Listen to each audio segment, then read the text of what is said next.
Good morning everybody and welcome to Wild Earth this morning, and a big thank you to everybody telling us that there was a lion here at Gary Dam just a few minutes ago. I think Pam and Vicky did know that, sent through some information, and thank you to anybody else who sent through that didn't see. But we did find some tracks here just outside of Voyatello heading north for one female lion, but I can't find anything here. I just want to check there's this pathway here. I just want to quickly check to see if she's gone around the back here, or that she might have carried on and maybe onto Mvubu Road. I literally lost the tracks just outside the rooms there, so I'm just going to have a bit of a scratch around and maybe we can have some luck in finding this lioness. Are you hearing something, Seb? No, I'm just checking your back. Oh, okay. Thank you. yeah, just now she comes walking out behind me, yeah. That would be very sweet. But my name's Tara. Joining me on camera this morning is Sebastian, and back in front of control is Craig. So if you would like to ask any questions as we're driving around this morning, then please do send them through to questions@wildearthsafari.tv. And we did bump into Karula last night after we closed down, and she was actually just around by FC. So I think she actually came down into the drainage line somewhere down here, or maybe carried on further up, maybe towards the curbs. So I do want to check out that area as well, see if there's any sign of them this morning. So we'll have a quick check around here for any more tracks, and then we'll keep going up on Mvubu Road just to see if that lioness has popped out. But she may even just be around here, maybe somewhere in the back there, who knows. But we'll certainly try and cover as much ground as possible to try and find her. And I'll keep a listen out for any calling from the animals and from the birds. We did hear the geese. I did hear them this morning, and that's why I wanted to check to see what had been around by the dam. And then there were some birds calling through here, so who knows. I'm hoping she's not too far. So let me just quickly check the tracks and then we'll be on our way.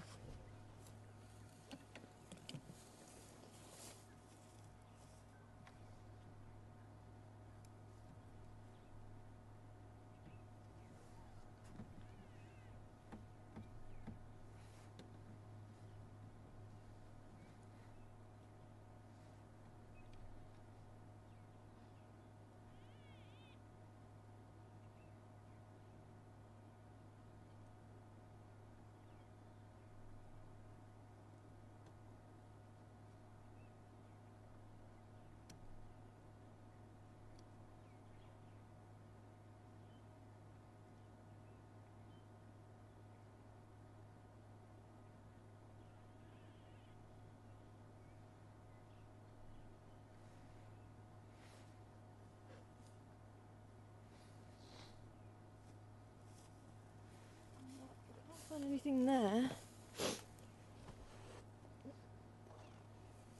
She might have just cut through to Mvubu Road. Cats are quite funny. Sometimes they're quite happy just to sit and watch you, and if you don't come too close, they'll just watch what you're doing. But if you get a little bit close, sometimes you might get a bah! She's telling you, hey, I'm here.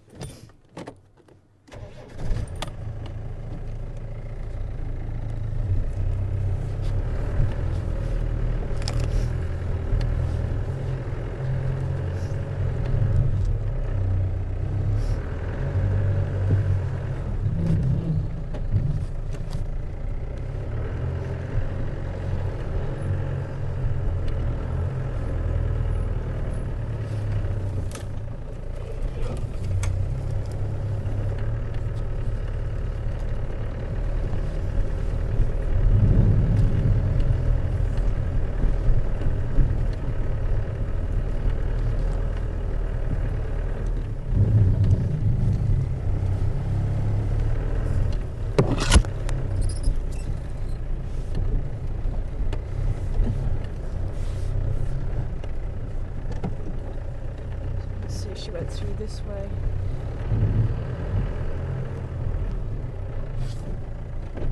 Not the best of light for tracking. A little bit of light there. It doesn't look like she came this way either.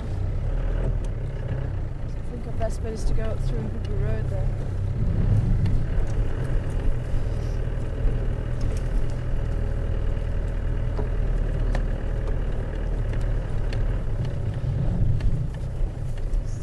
Maybe around here. She might just be sitting through here. There's no guests in camp today.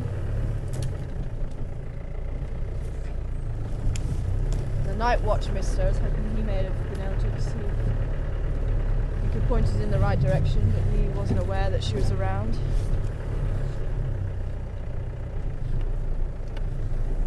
I was looking, maybe she's sitting down and there'll be a tail flicking or something, although it is still a little bit cool, so she might not be. Carrying on.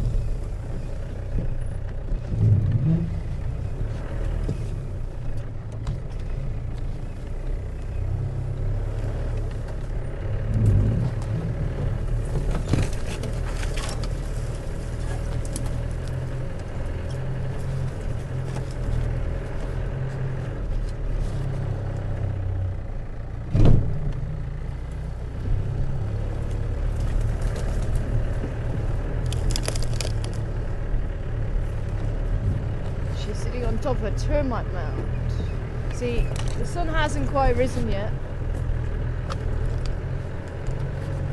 She might go find somewhere nice and open to go and lie down once the sun does rise.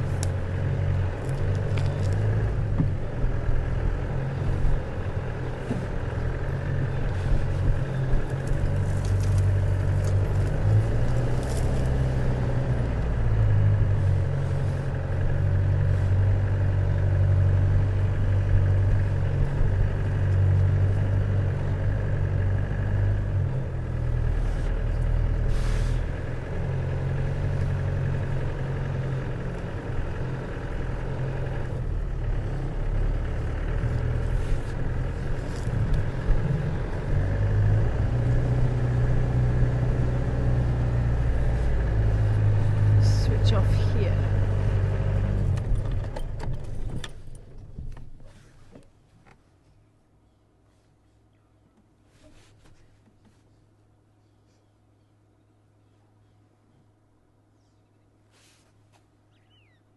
Oh, nice chegra sitting in the tree.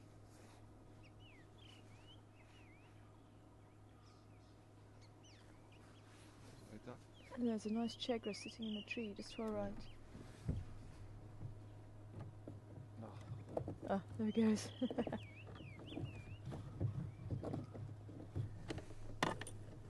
I'm not hearing any francolins calling.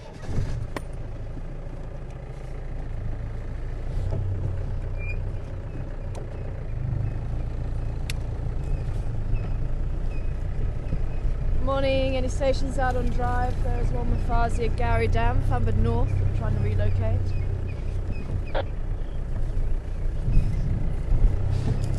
We might be on our own today.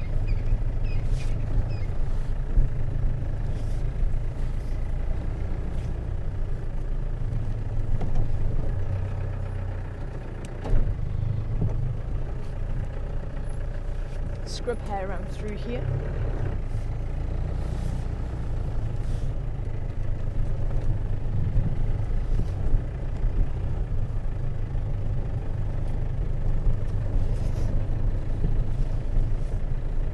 I'm saying it was a lioness.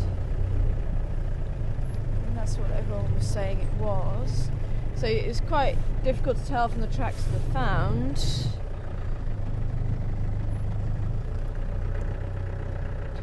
Because they're in quite thick sand and they'd actually displaced slightly, so they look bigger than what they probably are. So there's no tracks coming out here at all. Maybe she is in that block there.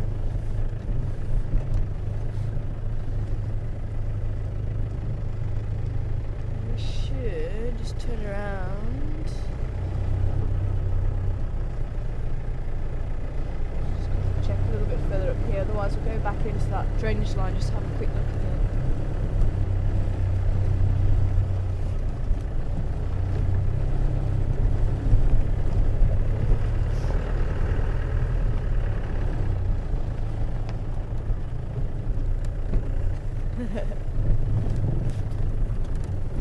Oops.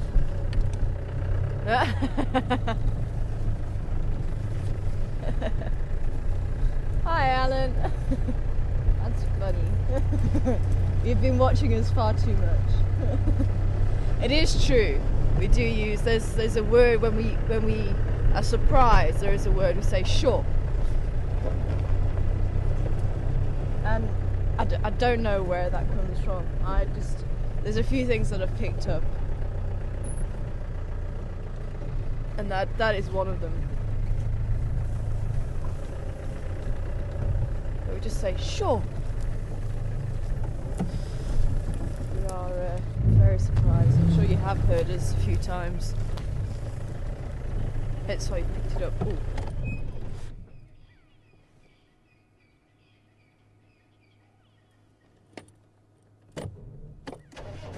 There's a lot of territorial calling going on, but nothing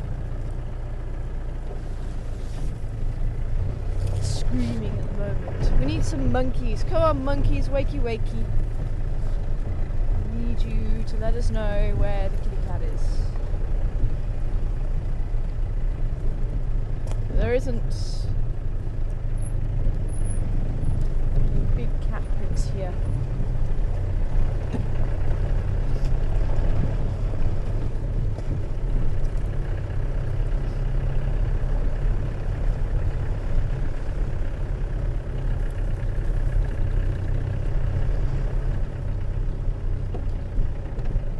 It's quite funny actually, because when I get used to the radio language as well. Especially the first time I went home, it was probably a good year and a half, 2 years since I've been home. And I just found myself talking to my family in radio language. So we say, it's one of those things when you're a guide and you're amongst guides, it's like any job. If you have your own sort of way of talking, you have your own lingo. And when you're with other guides, you quite often speak the radio language. It's a mixture of English and African language, one of the African languages, and it's known as Fana Galore.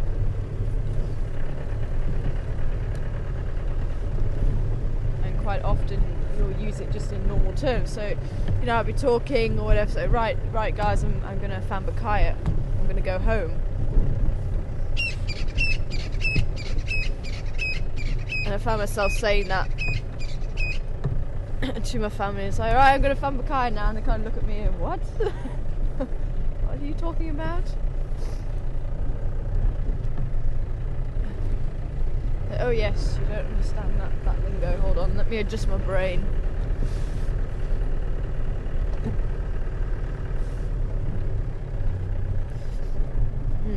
This is where the buffalo went, that way.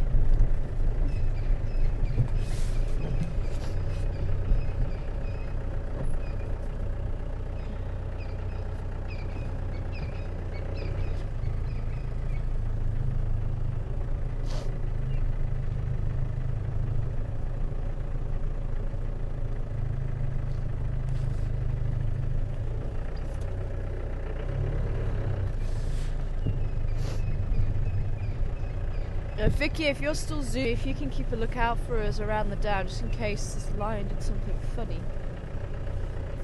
I'm not picking up any more tracks at the moment. Then again, it's not a great substrate. It's a little bit thin on the ground here. What's that there?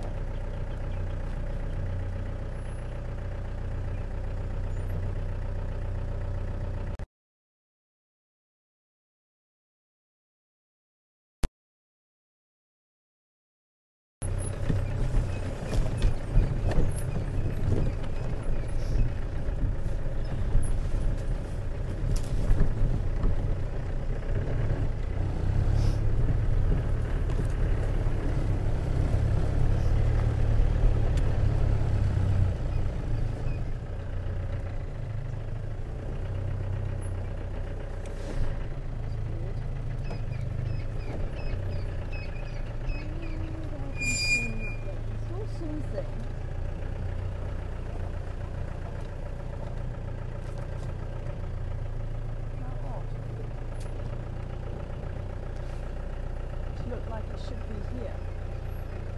Maybe just the way that the light was falling on it then.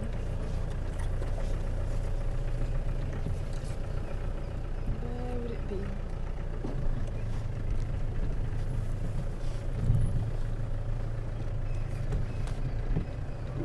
A little bit further back, somewhere around there.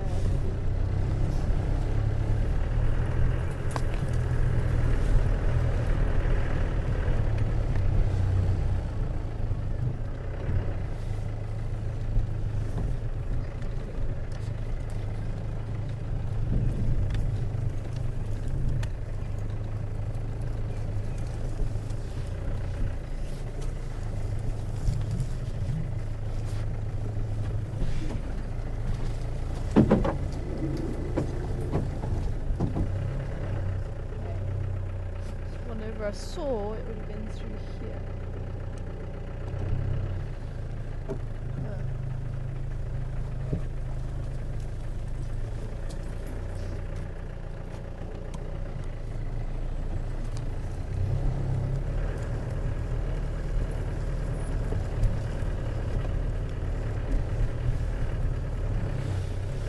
Okay. Alright then.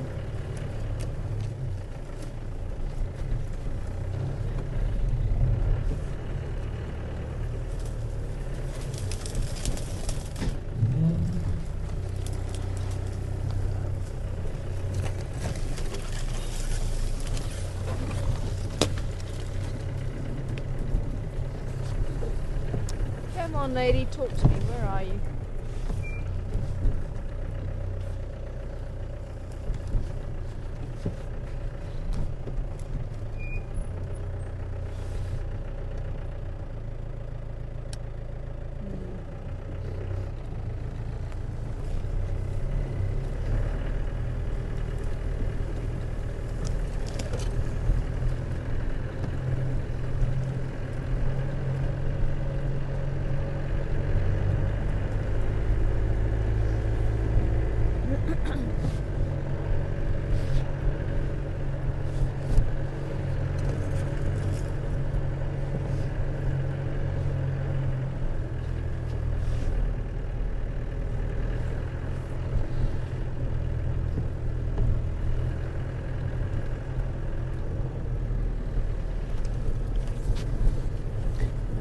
Try and follow the tracks of the buffalo in.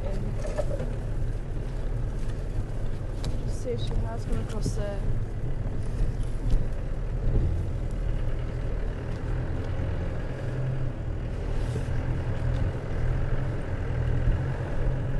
Hi, Amber. Good morning to you. Wanting to know, is it normal for a lioness to hunt solo? They are capable of hunting solo, but their success rate does increase if they have a couple of partners in crime.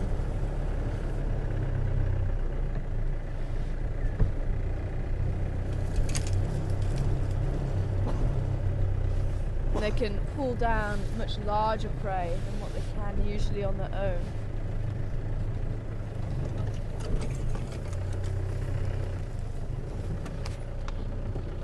Let's go to where I last saw the tracks. But it could be that she wasn't on her own. Maybe there was other lionesses in the bush, but I've only found the tracks of one.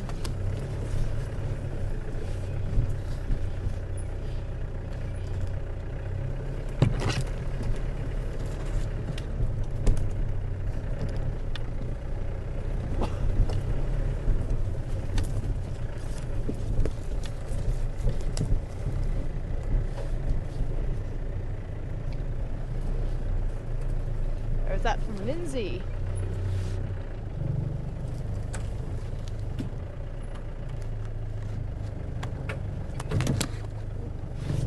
Hi, Lindsay. Good morning to you. So I'm just trying to keep eyes and ears open for trying to find this lioness, but I think we might have to search for the field if this doesn't work. Wondering if I was out the vehicle and tracking like I was just earlier and the cat came out, what would happen? That's a difficult one to answer, Lindsay. Anything could happen. Depends on how far off into the bush she came out. If she came out right next to me, that'd be quite interesting.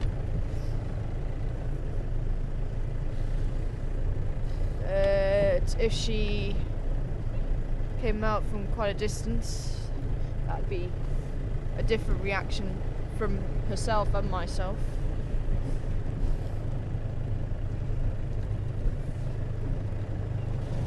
This is where I had the tracks and they carried on this way. So this is where I lost them. I know I had another set of it, fill it up, didn't I? I think she's got. I think she may have carried on actually. She might have just carried on. What's that big block? Yeah, this is where I had the other one. Ah, Lynn's saying 3 lionesses. There we go.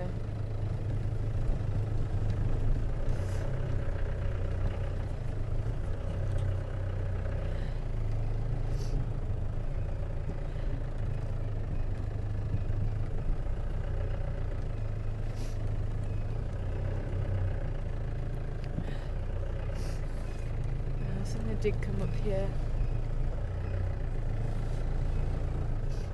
This is not the great substrate to have tracks.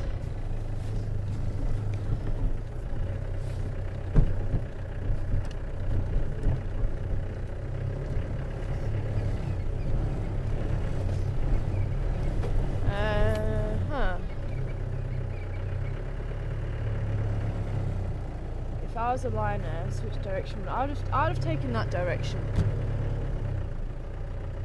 So I've cut my way through there.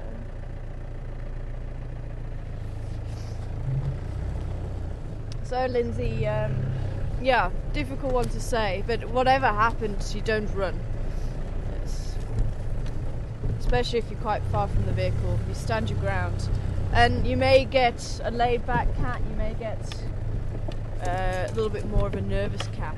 So it does depend on the personality of the cat, and that'll dictate what they might do if they're used to humans. As I was saying earlier, quite often they'll be sitting watching humans right up until the last minute, and then if they feel they get too close, that's when you get that brr. Hey, I'm here. It would be unlikely, but if she just popped out of the bush, not really being able to smell me, or maybe she didn't see me and she might have got a fright,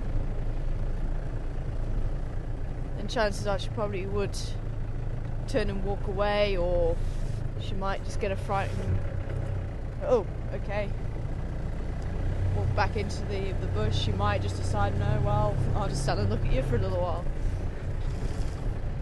Any scenario is possible.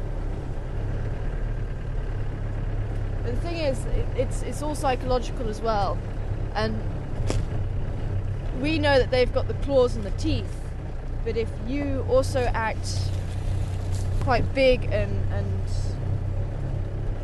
it's a bit like the elephant as well, or well, any animal. If an animal comes across another animal, regardless of the size, it tries to make itself look bigger. So if you try to make yourself look bigger towards a lion that's quite aggressive, then they might just think twice before, and they usually do think twice before charging at you, because if they become injured, then that means it's going to be difficult for them to find food, or to at least hunt their food. And that's quite often why I say you stand your ground. If there is a lion running at you, you stand your ground, you shout, maybe wave your arms over your head, make yourself look bigger. Sometimes you can throw stones, anything that will intimidate that lion.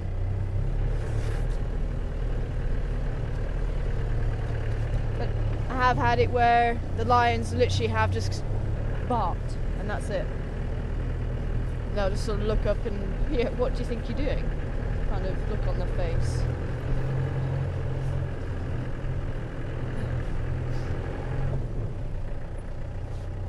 So if I was next to the vehicle, just hop into the vehicle. I was away from the vehicle.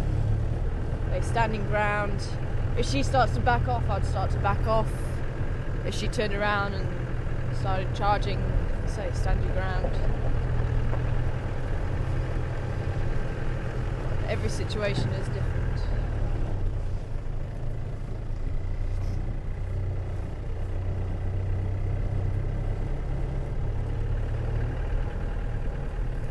And good morning, Lynn. On board this morning.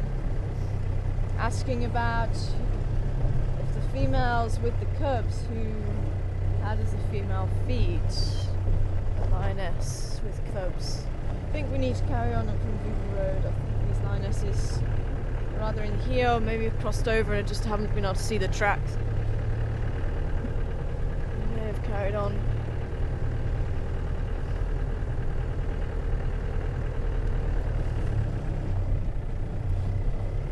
And I wonder, but especially when the cubs are quite young, the mother can sometimes come and join the pride, and especially if they've caught something, she might come and actually join to feed, leaving the cubs alone. Like leopards, they'll often hide them away until probably about 6 to 8 weeks, and they'll come and join the pride. I say in my old reserve, one of the young females actually, it would have been their sibling, their elder sibling, used to go and babysit. We used to see 2 sets of tracks going into where we thought the cubs were hidden, and only 1 set of tracks would come out, and that would be the mother. And she was an expert hunter. She really was quite something. And it must have been that she left her daughter with the cubs to babysit. As the cubs get older, they can be dropped off somewhere near where they're hunting. They won't be involved in the hunt. It's going to be a little bit too dangerous. If you remember the Unkahuma Pride, they were upon the Tamborti Dam wall, and the cubs were just watching from the dam wall until the hunt was over, and then they came to join. Be that first 6 to 8 weeks that the female leave them on their own and go and either hunt for herself or join the pride.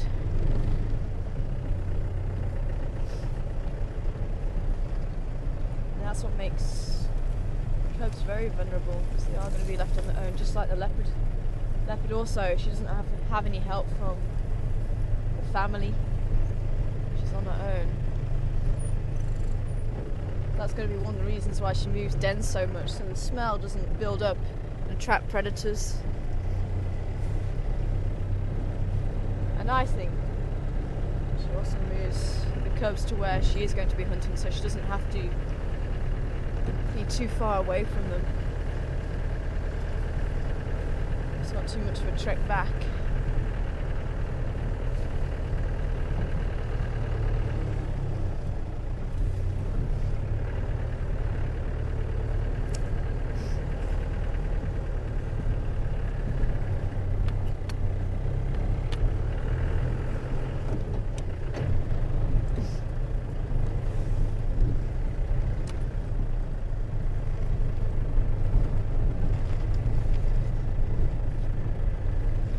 I hope so, Lynn.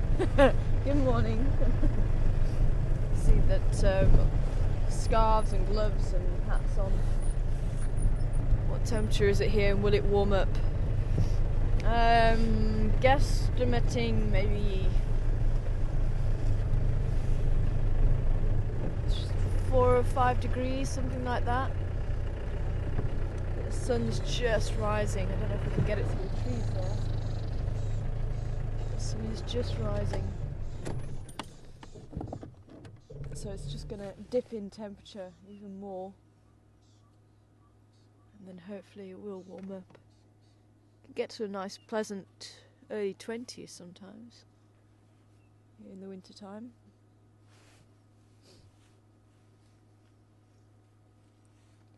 And if I was a lion, I'd be finding a nice sunny spot when that does happen.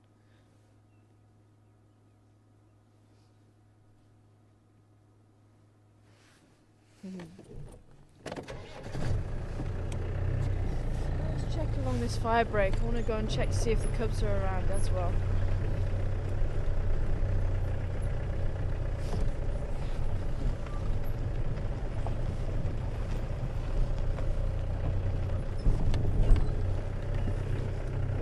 Maybe the lions have cut through here already.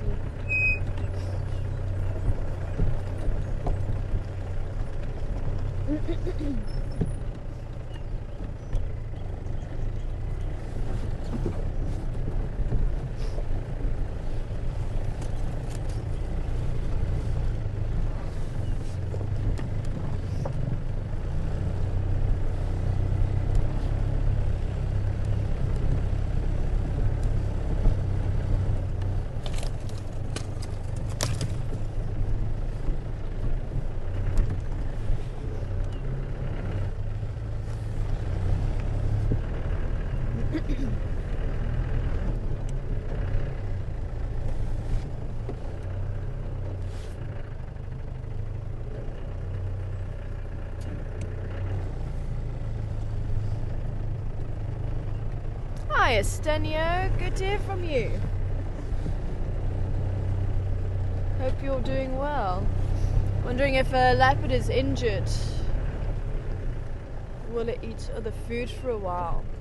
And certainly cats are highly opportunistic. And just because we see these leopards eating impala and dacre and steenbok doesn't mean to say they won't take smaller prey. They will take anything they can get their paws into. And some cats develop certain special skills, like Mishu I think has developed a taste for tortoises, and he's developed a skill to get into the shells, whereas maybe his brother not so much.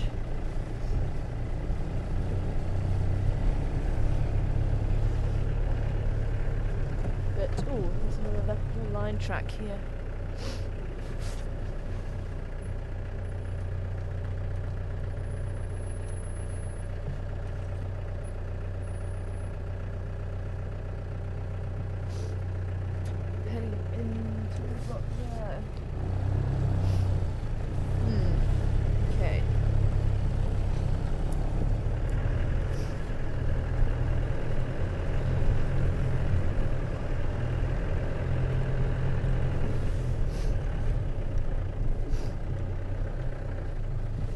Elephant went that way. Recently. The line did go that way. The lion passed through where Karula and the cubs were.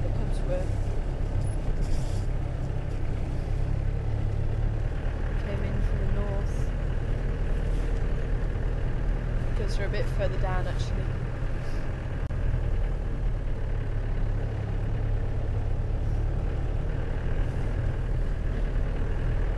Thinking they might not be where they were last night.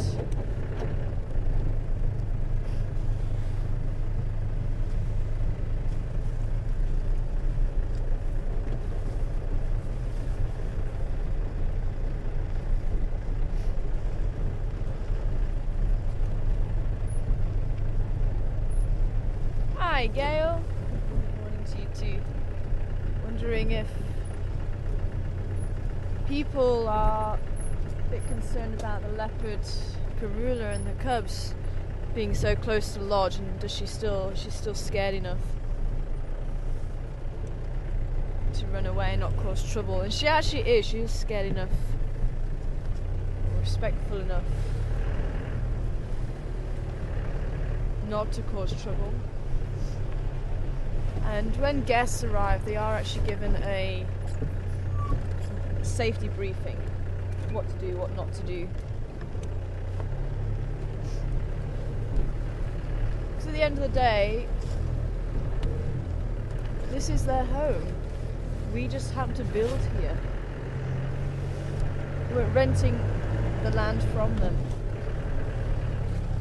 So as long as you respect them and you don't try and encourage them by feeding them and things like that, because that's where one of the biggest problems come in. If you try and interact in any way like that, so you try and feed them or try and encourage them, that's when you get the problem. But if you maintain that respectful boundary, then there's no reason why you can't live together.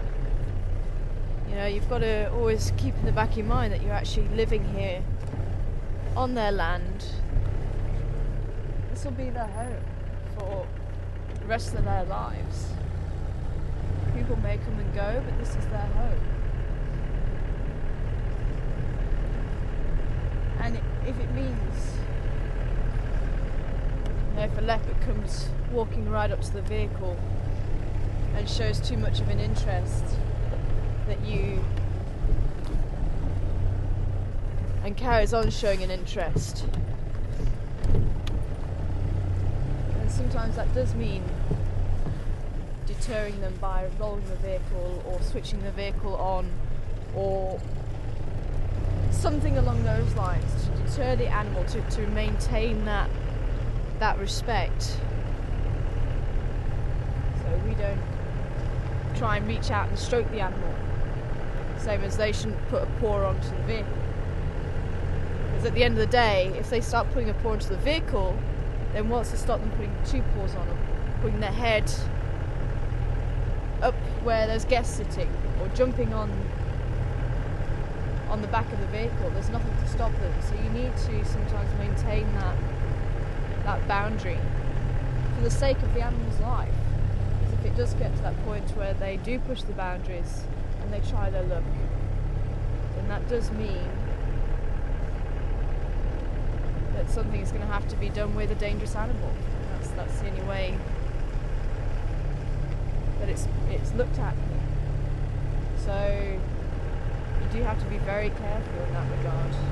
But as you can see, I mean, most animals don't really take an interest in us. Most animals have grown up with the vehicles in their lives, and they kind of know what they're about, and they've been through that process. Let's say the little cubs might just come up and have a sniff and see what's going on, and that's fine. I think there is something here. I wonder if the cubbies are still here.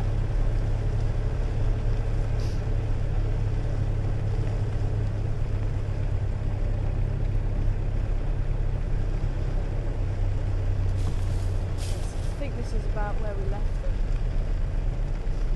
They're looking at something. Yeah, this is... Oh, they're pointing down the way again.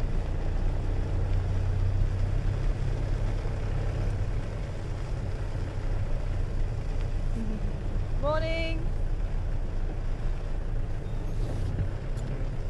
You see them? Oh yeah, I see them. Thank you! Saw movement just here.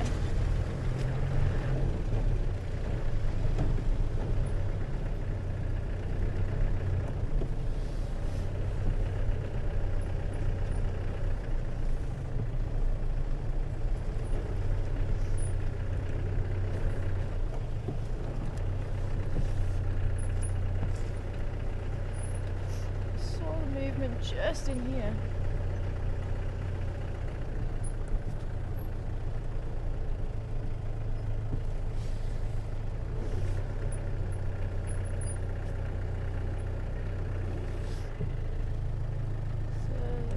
Must have been the cubs.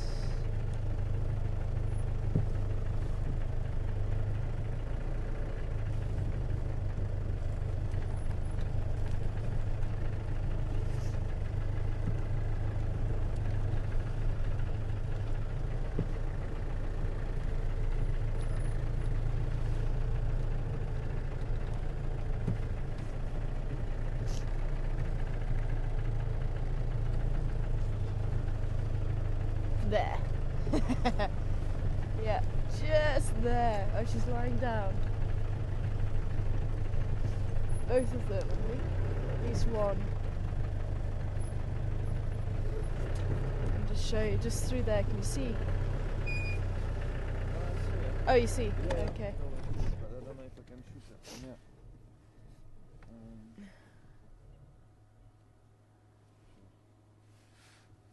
Aha.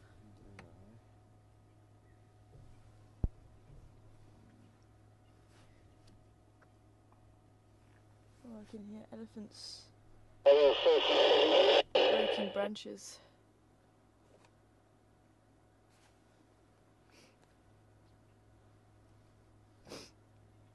The station's out on drive. Got Karula's mum pin pans on the fire break, just north of Galego shortcut. No, I don't have a visual. You can't see him. Okay, I just want to see, maybe...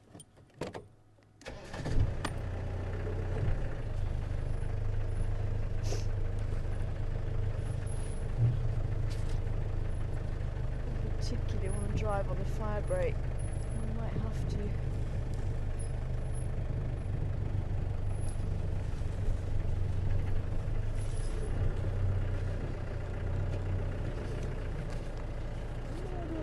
I thought both of them were sitting together and I don't think they are.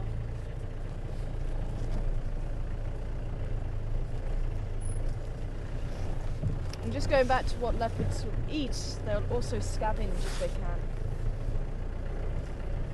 At the end of the day, it's energy efficient.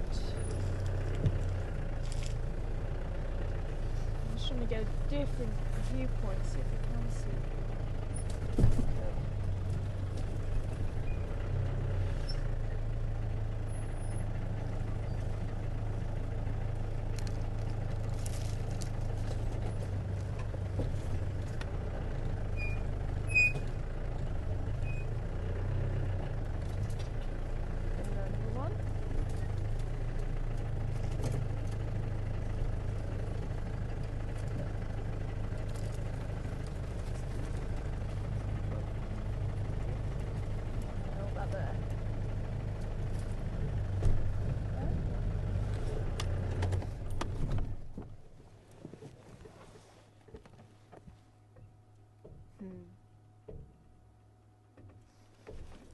It's actually nice to see the little boy relaxed. Where's your sister?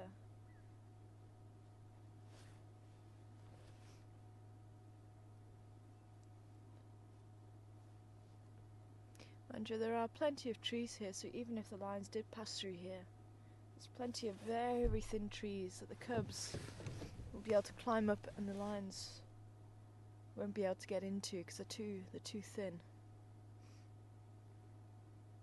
So it's probably the perfect place for a leopard cub to hide.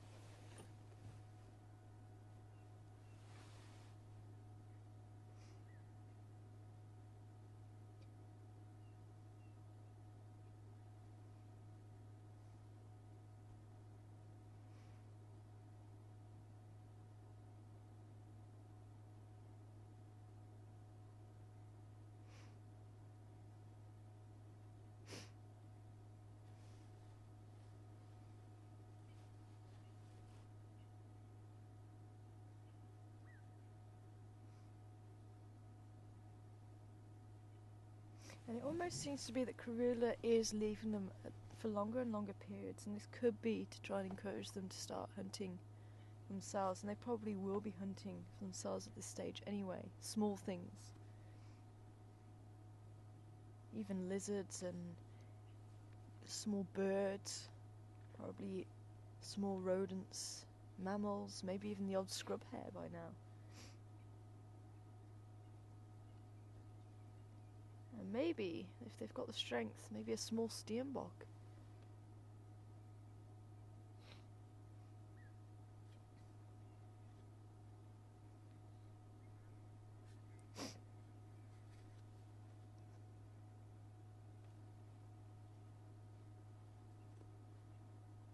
Hi, Lynn. Good morning to you. Saying that you've seen on TV that leopards will only eat a fresh kill. They won't eat anything old. And I think they seem to have a preference for fresh meat, but we have seen Karula, she's made 2 kills. There was a Steenbok and a Deka, and she actually took a couple of days to eat the Deka, and then she moved on to the Steenbok. So that was already a couple of days old, because it was up in the tree at the same time. And she started eating the Steenbok. So I think it really will depend on how hungry they are as well. But I don't think they'll be able to maybe stomach meat that's gone as far as, I don't know,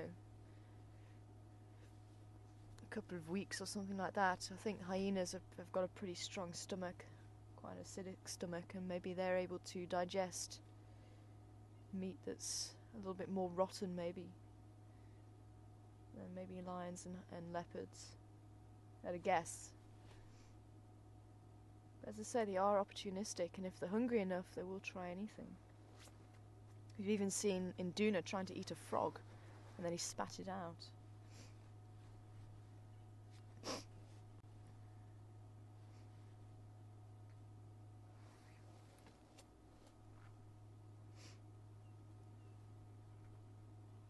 Where are you going, mister?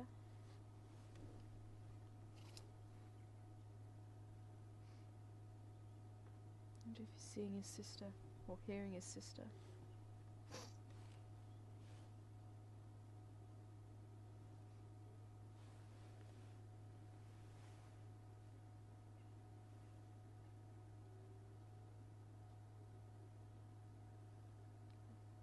Did I just hear a hyena? Yeah, me too, I think. Yeah, I did hear a hyena. Okay, let me see if I can actually pull back.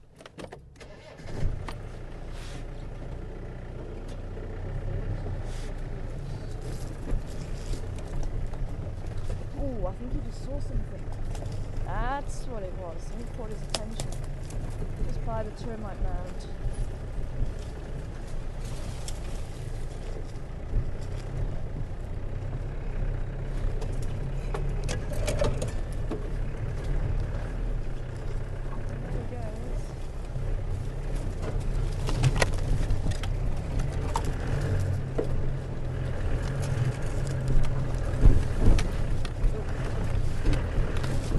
Sorry, Seb. I'm trying to follow the white tail.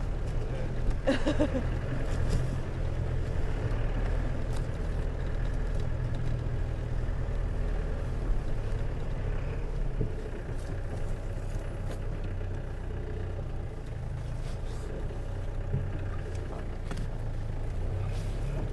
think whatever it was that caught his attention in the termite mound ran this way, and I think that's what he's actually in the middle of catching it.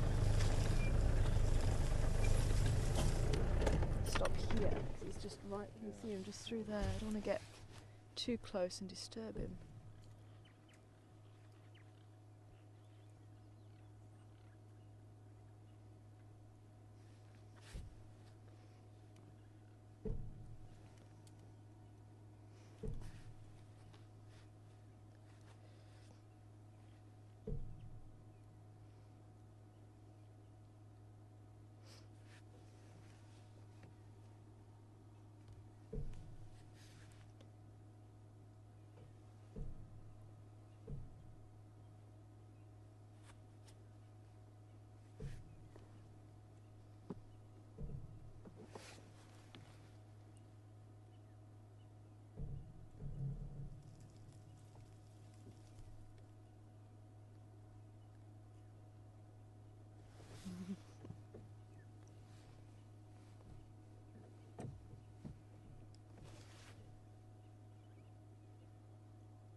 Hi Melva, good morning to you.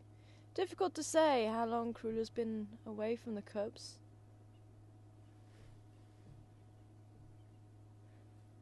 So I found here last night.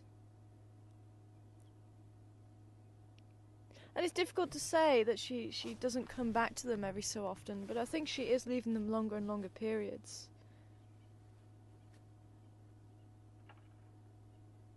You can hear the elephants, I think they're creeping close. So I'm just going to try and move a bit forward, try and keep up with them.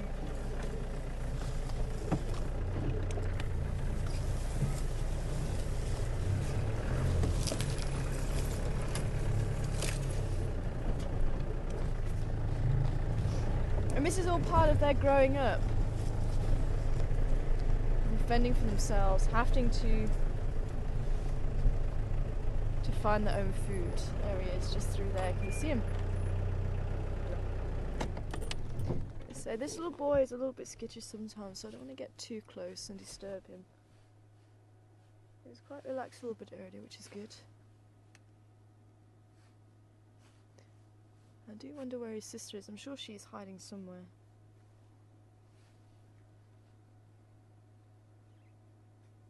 And Karula will know how long she can leave them where there's no water.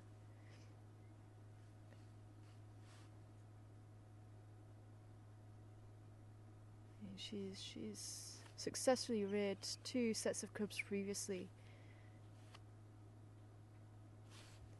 which is really quite a feat for a leopard. I mean, especially considering her daughters. Her daughters had 4 cubs between them, and only 1 remains. It just goes to show how cub mortality is incredibly high for a carnivore, and the fact that Karula has actually reared 4 through to adulthood already, 100% record. And these 2 seem to be well on their way.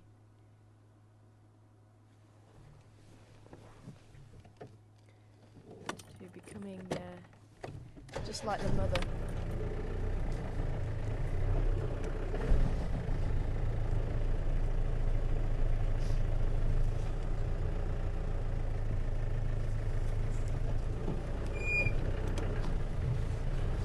Going to be chasing insects now.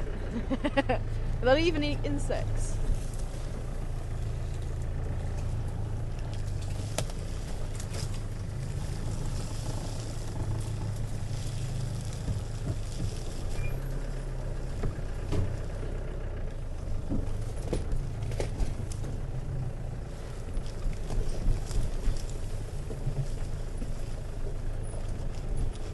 You can see they're exploring the area further and further afield from where they get left. There you go, it's on top of the termite mound there. Yeah.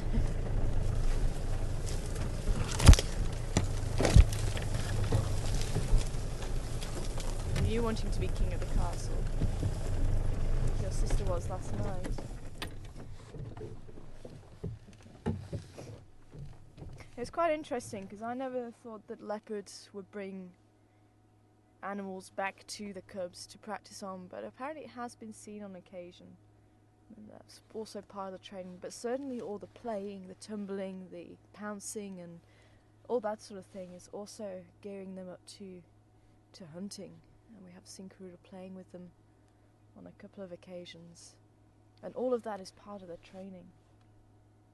And there is a natural instinct in leopards. I think they would observe the mother if they can. And you remember that she has, when they were very young, she was actually taking them fairly close to where she was hunting. And possibly they were able to observe her. And I wonder if there is some of that does go on to a certain degree in leopards, even though it's thought maybe it doesn't. Let's say there has been occasions where it's been observed leopards bringing things back to the cubs to practice hunting on, like a cheetah does. Cheetah are very famous for doing that. But cheetah, they do seem to have to learn how to hunt a lot more than what leopards do. Leopards, as I say, is a natural instinct there, the pouncing and catching.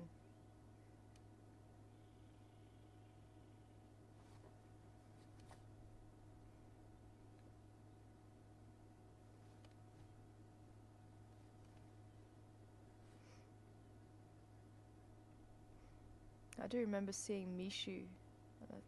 They must have just been out and about and moving locations. I remember seeing him hunting a scrub hare while his mother watched. And I think at that stage when she is moving, and maybe there's something that crossed the path, I'm sure they'll actually observe her hunting that if there is an opportunity there.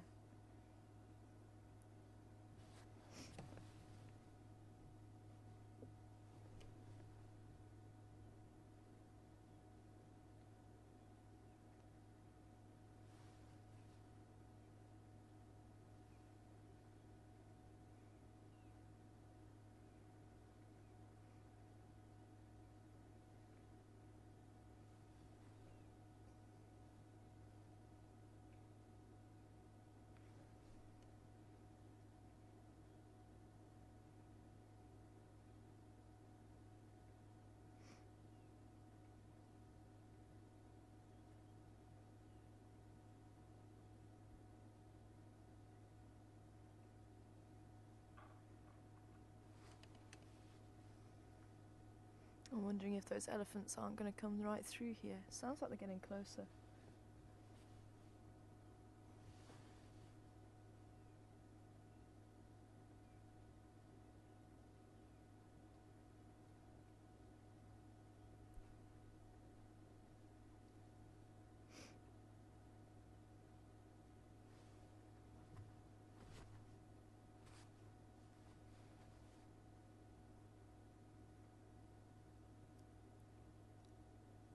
And even when Karula does have a kill, we've actually seen the cubs almost practicing the death grip.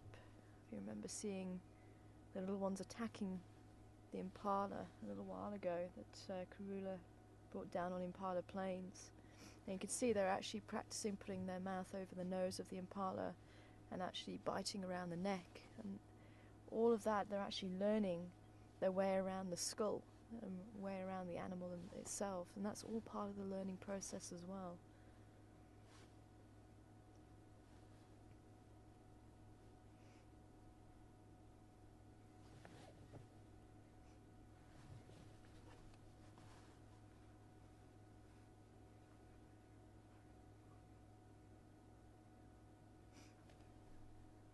Hi Marjorie, and good morning to you.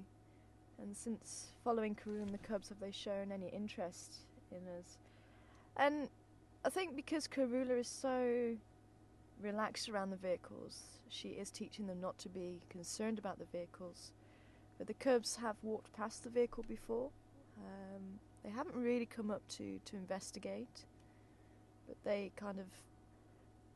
do walk past. There's sometimes a little bit concerned. They're a little bit, what's...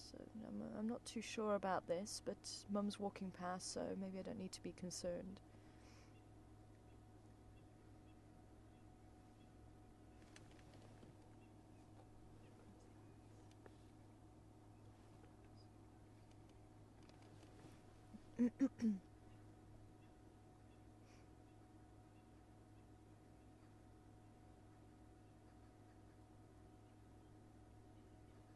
I say, whenever an animal does come to the vehicle, you sort of take it on its own merits, and like I was saying earlier, you know, sometimes animals will come up and investigate, and it's just to see what it's about, and usually they have a smell or whatever, have a check of what's going on, and then leave the vehicle, and you don't need to interfere with that.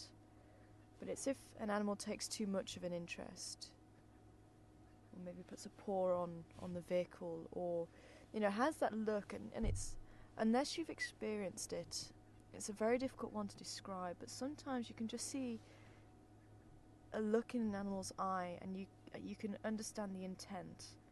And there'll be times when it's just, oh, what are you doing, or what are you about? And then there's some times where you know that it means more than that.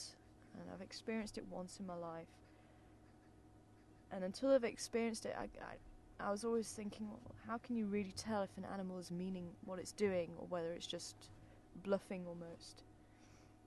But that particular day, it was a giraffe, and I'll never forget that day. And for some reason, this giraffe just took a dislike to me.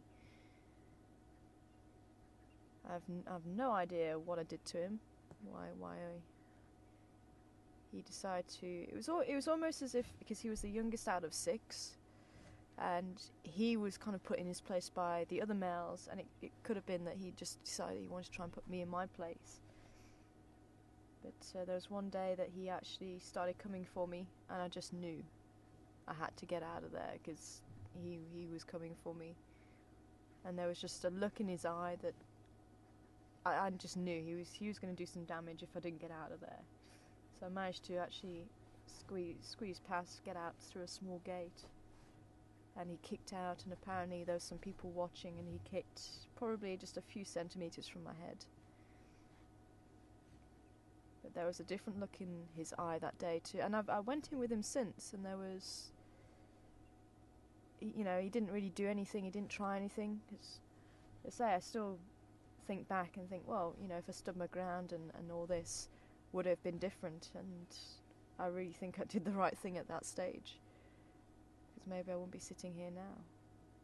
But something upset him. But after that, I did go in with him. And he didn't really try anything after that. It was quite strange.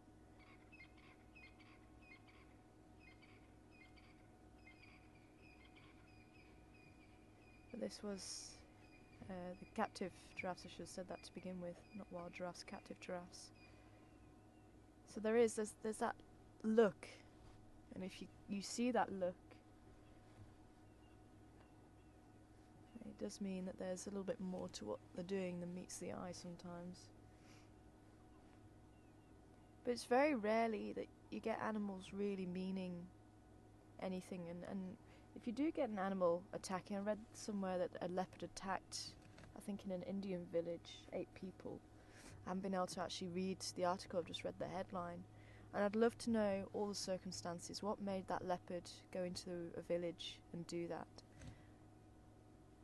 Because generally wild animals that are healthy and are able to hunt for themselves and there's enough food, they don't really turn their attention towards humans. It's if there's maybe lack of food, injured or old animals, sick animals, that may turn their attention towards humans. You know, if an elephant attacks a vehicle, I'd always love to know exactly the full story and what happened in that elephant's life for it to not like vehicles. It could be any number of reasons. But I never believe an animal will just do something out of spite. They're not capable of that. There's always a reason behind it, but it's understanding that reason.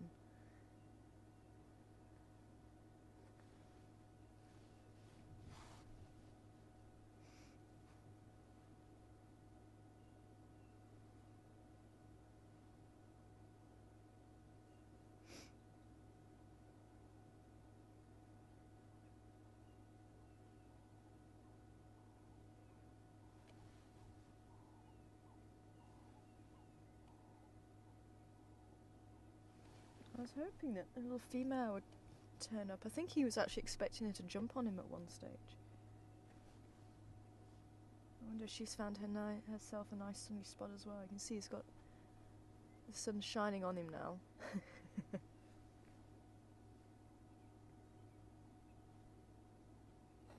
wonder if she's got a nice spot for herself too.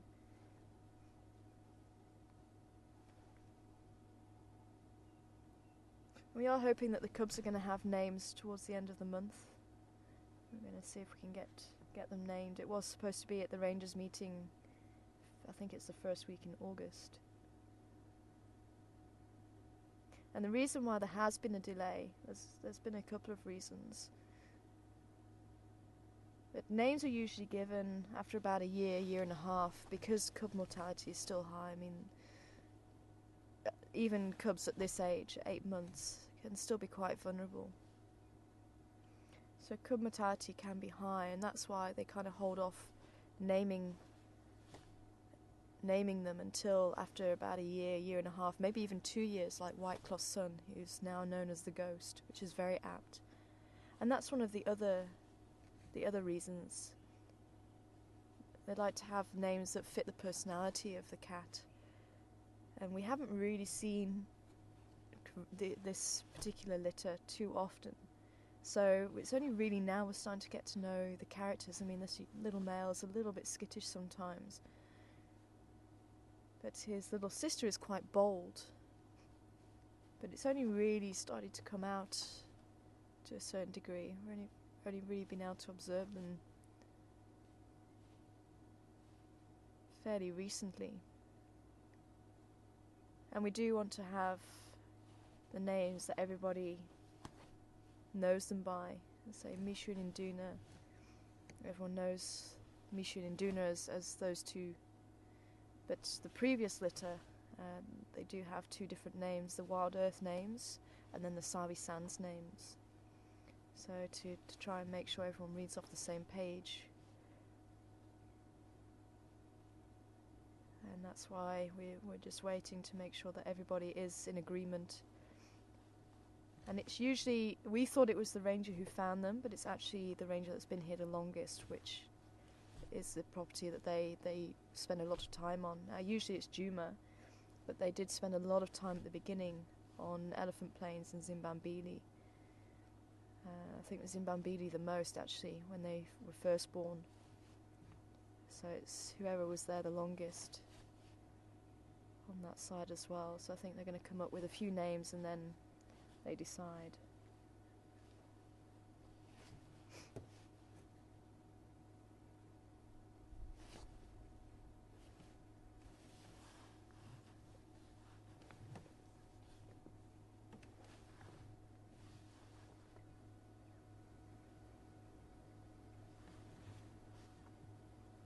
Hi Daisy. Interesting question. And you would have thought yes. Will Karula chase the cubs out of a territory once they're old enough? Now generally,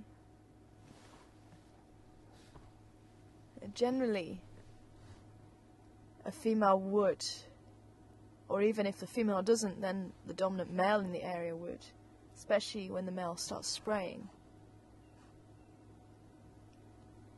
But for some reason or another, Karula hasn't chased, as far as we know, she hasn't chased Induna, maybe even Mishu. But Mishu did start spraying a little while back, and I wonder if he did get chased out because he started spraying. Whereas Induna, I think he may have sprayed once or twice, and he's only just started spraying now. Probably maybe about a month ago, I think he was seen spraying in front of Yambili.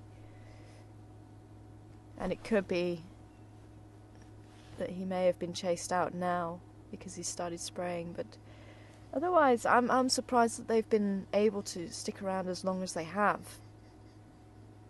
You know, she had Induna around when she was being mated by Yambili Ordan, who is possibly the father of Induna as well, but he was tolerating him being around at that stage. Apparently, I think it was Induna and Yambili the other day. I think they came together on a kill somewhere. I think I remember hearing Ryan saying that. Where's your sister, little one?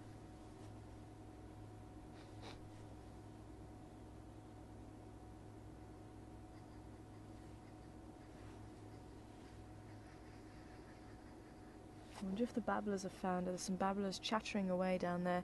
Don't know if you heard a little bit earlier on, there was grey-headed bushshrike making the alarm call. And it's quite interesting just listening to the birds when leopards are around, because sometimes they do give alarm calls. We had the babblers calling next to Karula the other day as she was snarling at them.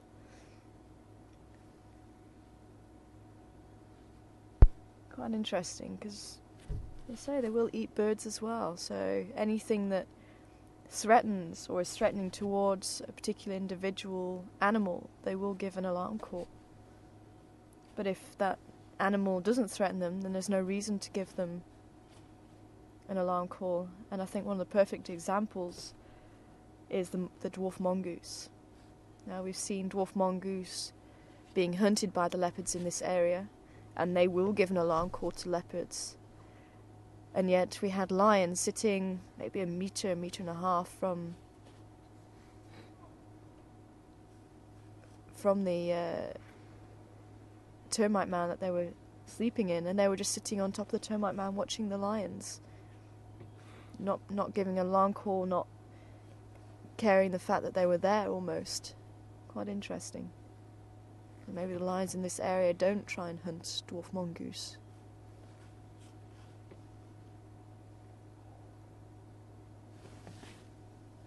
Maybe we should just have a quick drive along there and just see if we can see that little female. He's not going to go anywhere. Please stay put. Just want to see if we can find your sister.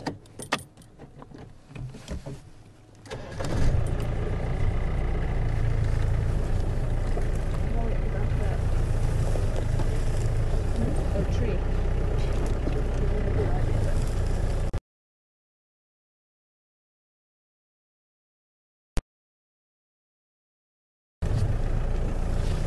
Swing around that way.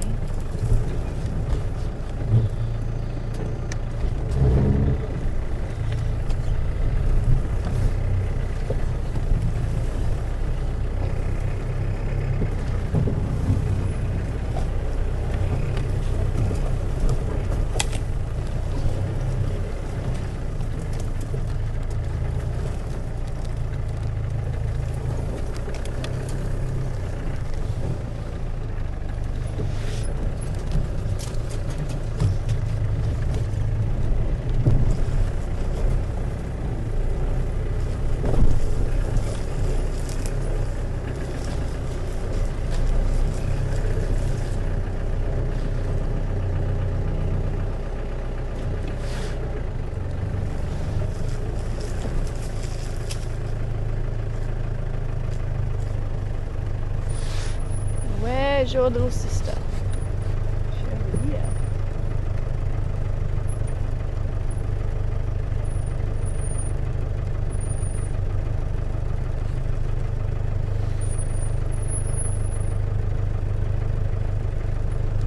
Oh, he just looks so cool. Maybe just get another shot of him while the sun's on his face from here. Look at that.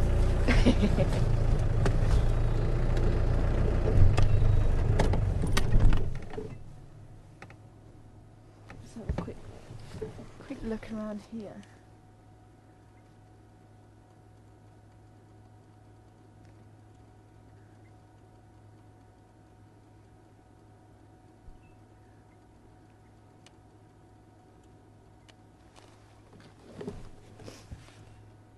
Put me on the radio.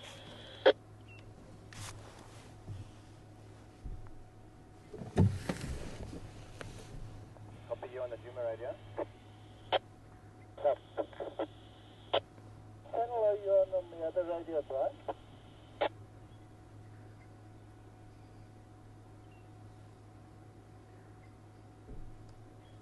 Good morning, stations on drive. I don't know if you copied me. I've got one of Karula's mumpimpans on the fire break just north of Gallego shortcut.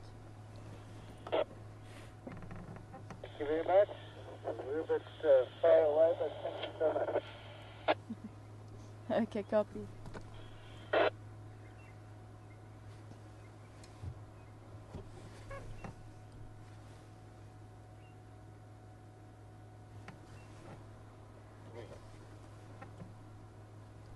Can any station copy me?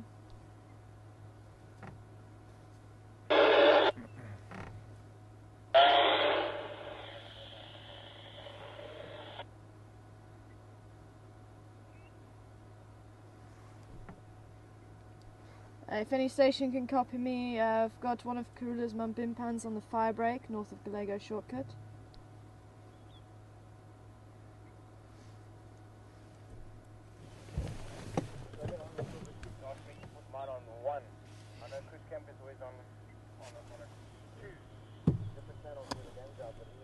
See, he's looking over there, so I'm wondering if she's over there. So well, let's carry on driving a little bit further. This was so pretty with the sun on his face.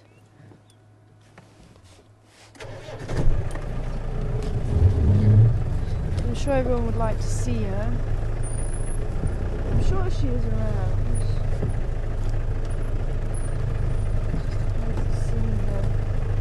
I'm wondering whether she's climbed the termite mound too.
Roger. Good morning to you. I'm wondering if the cubs don't get named before the 31st, how are you going to know what they're named? I'm sure Juma will let you know on their website.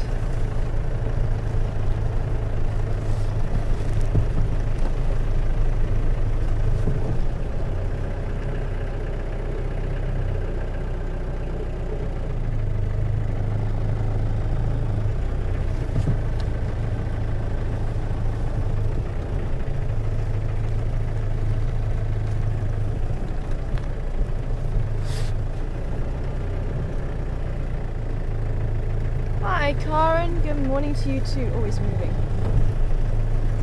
Oh, or is she sitting down?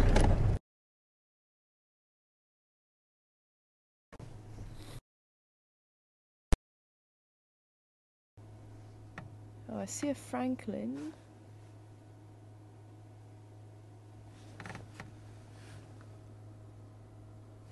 I'm just about to see the spots. Yeah. Kind of.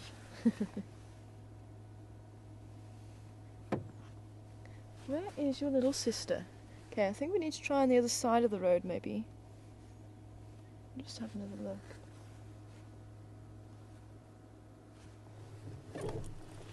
look. Karen wanting to know if there's an animal that's injured, can't fend for itself, is there a rehabilitation centre? And there isn't, Karen. The only time that the authorities get involved is if it's because of humans, that the animal is injured. I'm just thinking, I thought I saw something on that termite mound. On top of the termite mound. Yeah, I think it is a rock.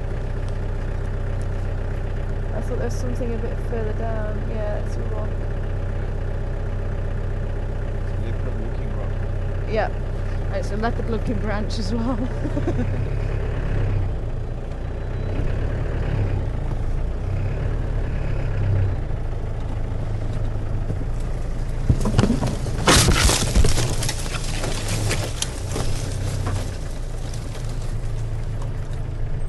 As sad as it is, Karen, believe me, it never gets any easier. But it is to help nature balance itself. And if there's an injured animal, usually that injured animal will be taken out by carnivores. And that's the natural cycle, that's the natural way of things. If an animal is injured, becomes weaker and more susceptible to being preyed upon. And lions will even eat elephants. In some areas they've learned how to hunt adult elephants. I don't think that happens here. I think there's enough prey diversity for that to happen. But maybe baby elephants you might hunt here. And everything has its role to play in life. And you can't really say that an impala is more important than an elephant, as each one has its own role to play.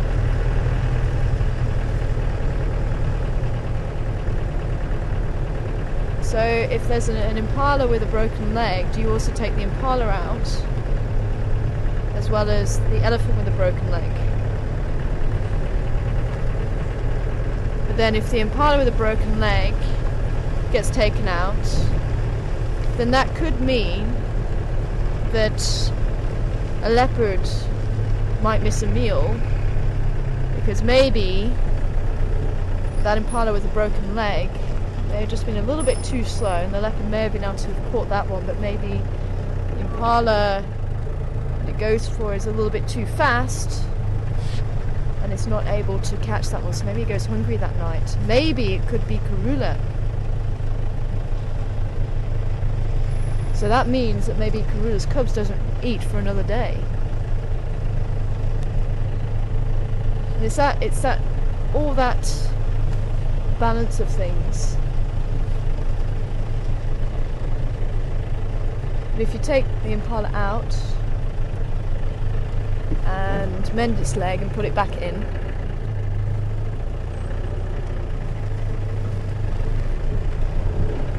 maybe you've upset the balance. Okay, maybe it's just one impala, but it's that sort of principle. So if you take one animal out, you have to take all the animals out and help them. Then if all the animals become fit and healthy, then maybe the predators fall because they can't hunt the injured or the ill or the old. So the predator numbers fall. And the herbivores overrun the whole entire area, and they start to eat all the plants, so they have a huge impact on the area because all the plants get eaten.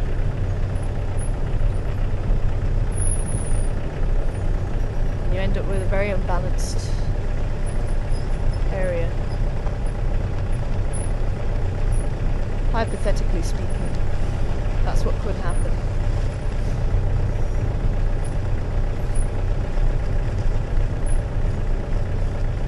And Ben, good morning to you, Ben. Why is this called a fire break? Well, this area gets burnt. We're actually in between the two roads. So this is the normal main road that we're on.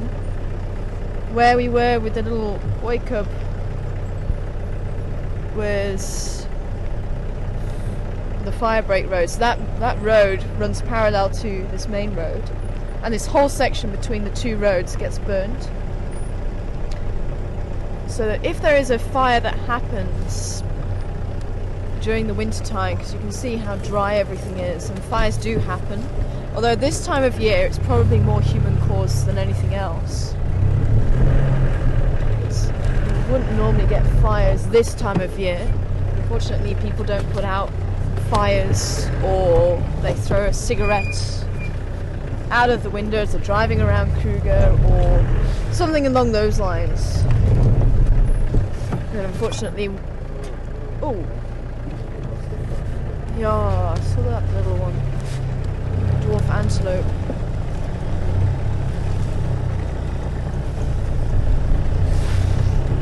Okay, this little female's hiding very well. There's a little steerbuck. But as you go into the springtime, and when the rains start falling, there's the little steerbuck. It's hiding too far back there now.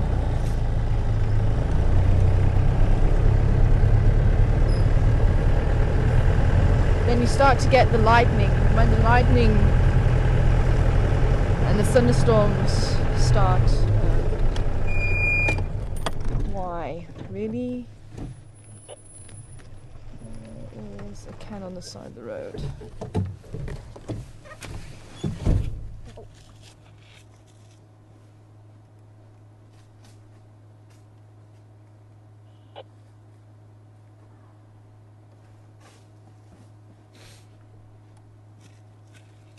People.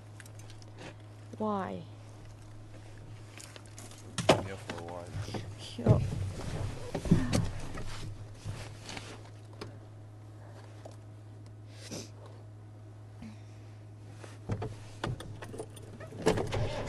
But yes, when the lightning strikes, you can get natural fires.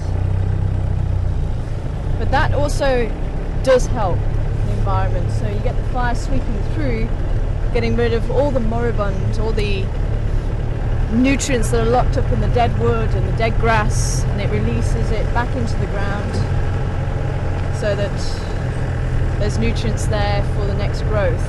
And usually when you get the lightning, you start to get the rains falling, and then you get this new growth springing up literally within days of the rain falling. It's incredible to see that transformation. So fires are needed in this environment. At this time of year, they're not. But that's why we have this fire break. So it stops if there is a fire that happens by accident or naturally. The fire doesn't spread and run away, because it can cause problems to lodges and things like that.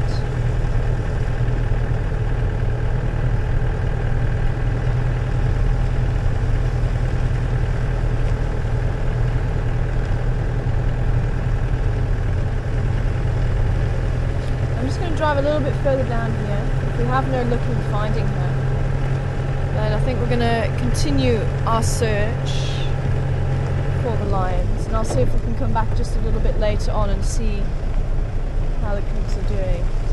I'm trying to spend as much time with them, but obviously if we can't see them,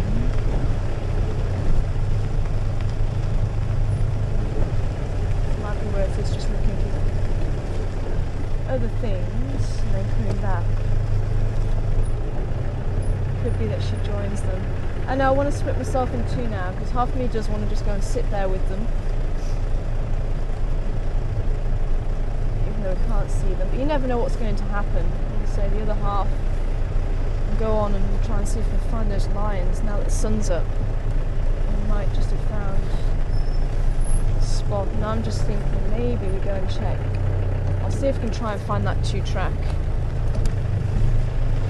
That we might be able to have a wander down and see if the lions have popped out there. Let's try Gallego shortcut first. See if those Ellies are coming this way.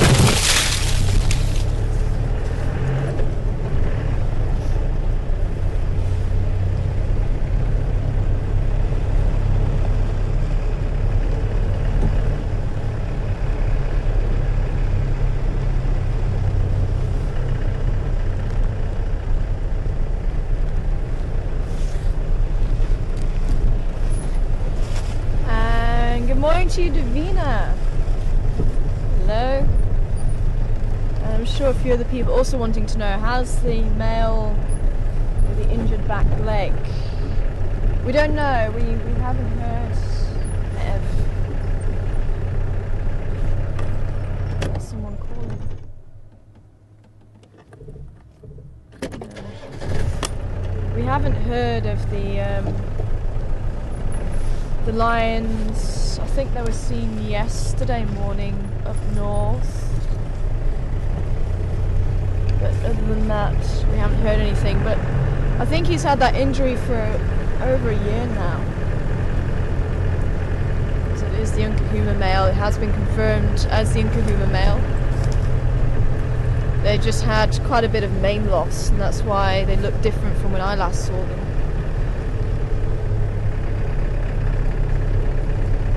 Have another quick check on this little boy just to see if his sister hasn't joined him. No, he's out for the count. Wow. Can you see him through that little gap there? He is out for the count, so I think we will have to leave them. I'm sure that little female's around here somewhere, just lying low. But let's try Gallego shortcut. We'll have a look down there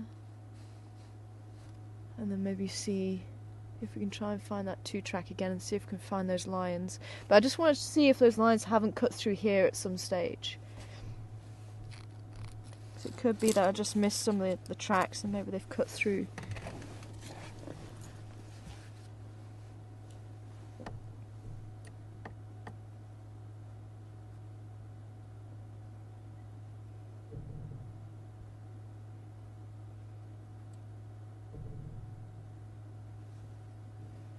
Okay, Craig's saying that he heard some kudu barking somewhere around Zoe's Road.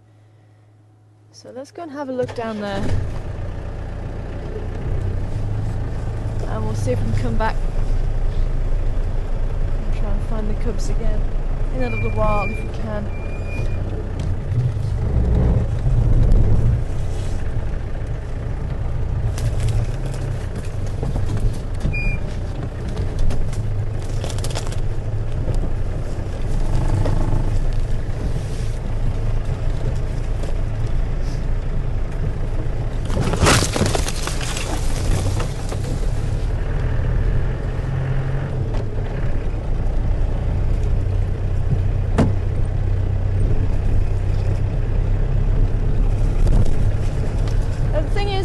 That male, I mean, he seems quite sprightly. He seems very well in himself, if I can put it like that. And if you have pets, you'll know what I mean by that. It's like you can look at your pet sometimes and go, oh, he doesn't seem himself. He looks a bit down in the mouth. and he was rolling on his brother, and he was, you know, he looked very sprightly and very full of life. And I think it is just I think it is just the swelling around what would be the ankle joint, equivalent of the ankle joint for us. So I don't know if it's broken, and maybe it's healing like that. Maybe he keeps knocking it.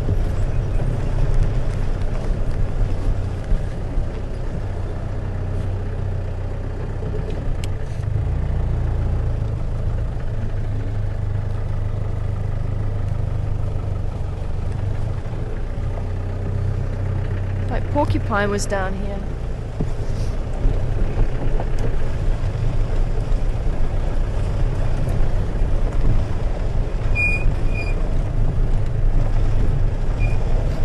If we were to take that lion out and try and help him, what's to say that he won't die under anaesthetic? Because the stress, remember it's a wild animal, the stress might just be so great.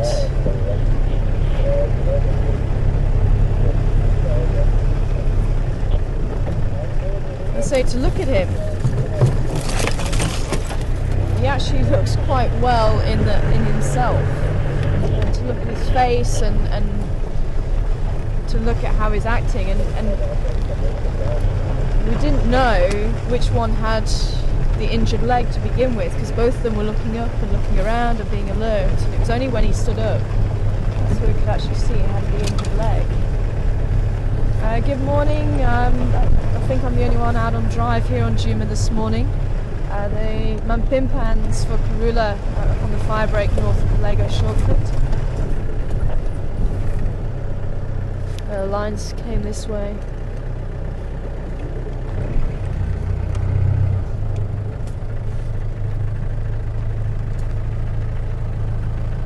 Any station copy?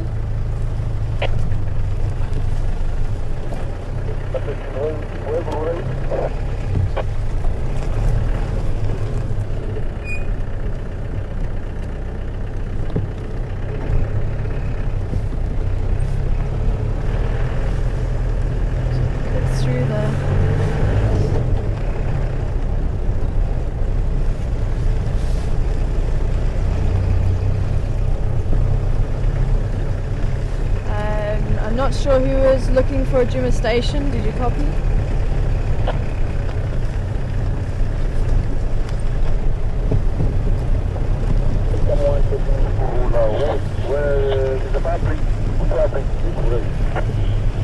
Not Karula, Mampimpans for Karula. Firebreak, Gallego shortcuts, just to the east of Gallego shortcuts on the firebreak.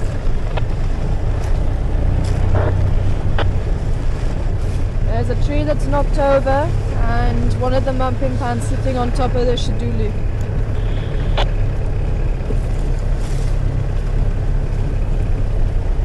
I see an elephant in the road. I see another Ellie on the road.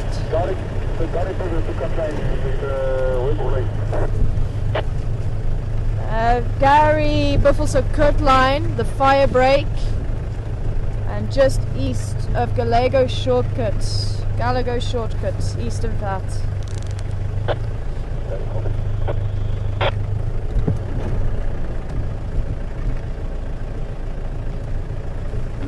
Hello, Ellies.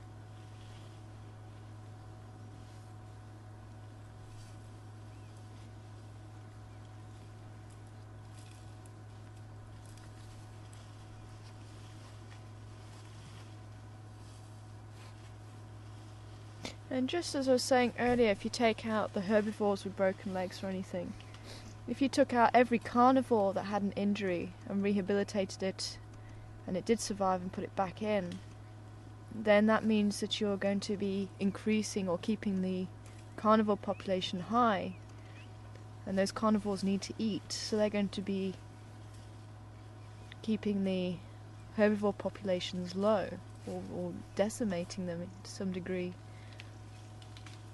And I think it's probably one of the cruelest things to take out a wild animal and put it into captivity, because this wild animal has known freedom, and as soon as you put that animal into captivity, it's restricted and it's known better, whereas at least an animal that's born in captivity doesn't know any different. But it's a very difficult one to see the animals when they're injured. And I must admit, when it gets to that point where they really are suffering and they really, you know, they get to that stage where they just give up, I think that's certainly when we should really step in and just help put them out of the misery. But other than that, sometimes we do have to step back and look at the bigger picture. And as I say, it is very difficult. And you do want to help. And you just want to take them and fix them and you know, and help them on the way. But nature's not always about that.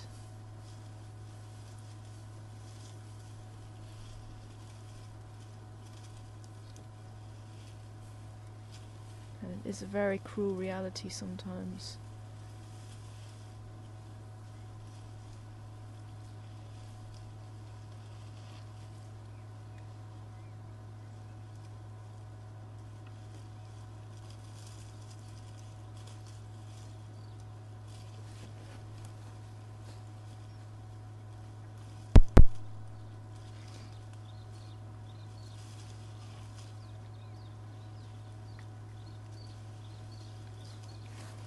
I'm going to just move on because it looks like some of the others are actually coming down this way. So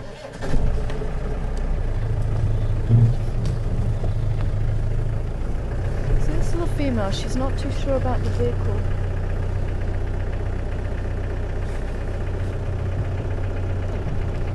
Yeah, the other Ellies in her family don't seem to be too bothered. What happened to her? Have you had a bad run-in with a vehicle, little one? She's settling down a little bit now. Is that a rock or is that a baby elephant?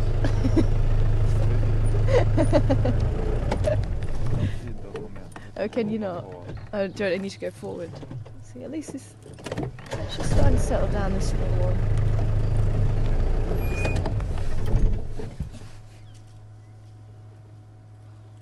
She's starting to settle down.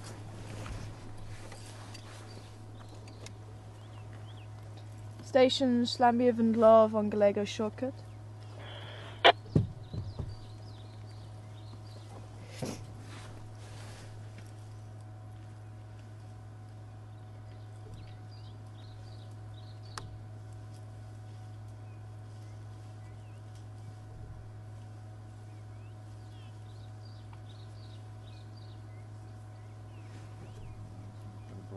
Yeah, no, it's got a funny ear.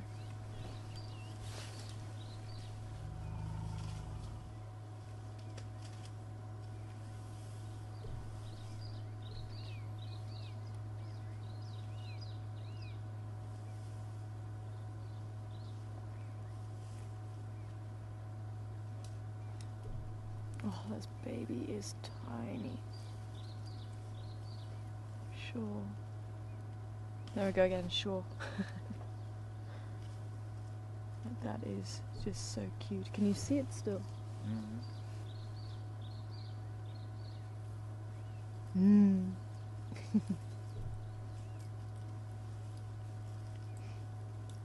That's just a few months old. It's just reaching the top of Mum's belly.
tusks. Sure. Standing by. It's negative. Left the lock and with the Indlov on Gallego shortcut.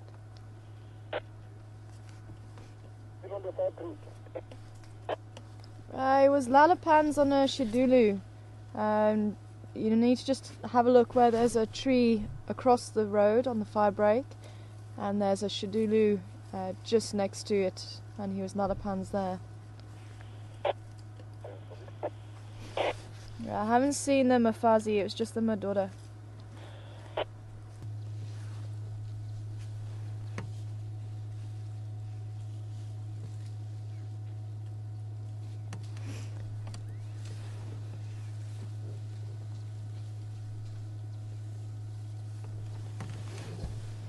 Here comes some more Ellies behind us.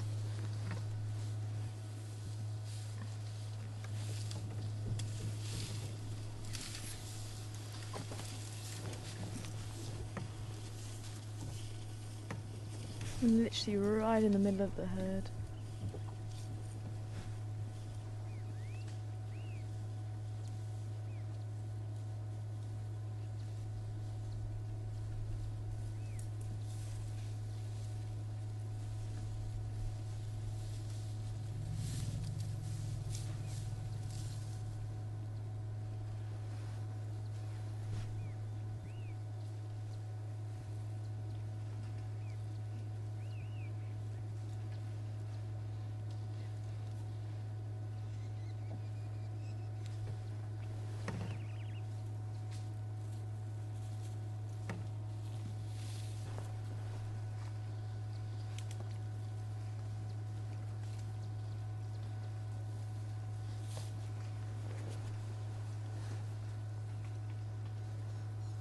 I think this must be quite a big herd. Looking way towards the alley down there's the little one. I wonder what happened to its ear.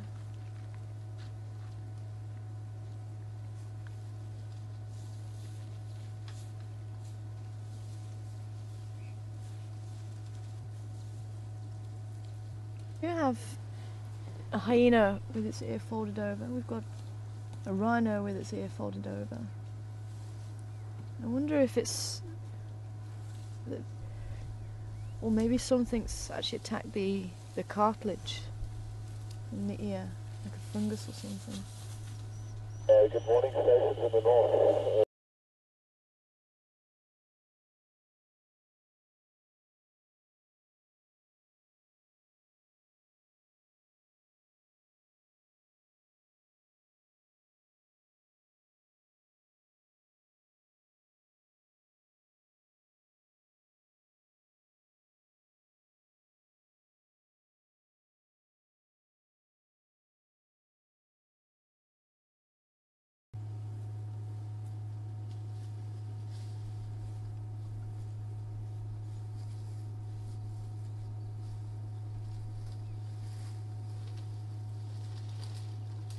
You can see as they get older as well, the children do tend to wander a little bit further afield, just like we saw with the cubs, where Karula leaves them, they're wandering further and further afield. And eventually, when Karula goes back to collect them, she's going to have to start calling louder and louder and louder.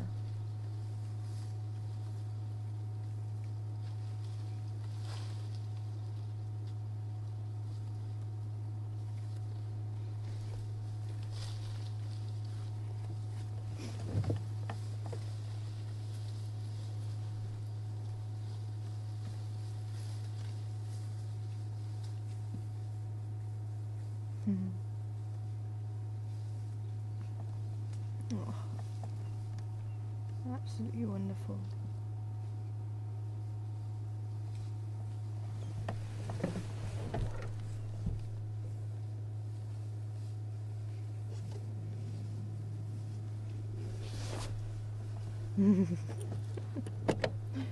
Baby trying to keep up.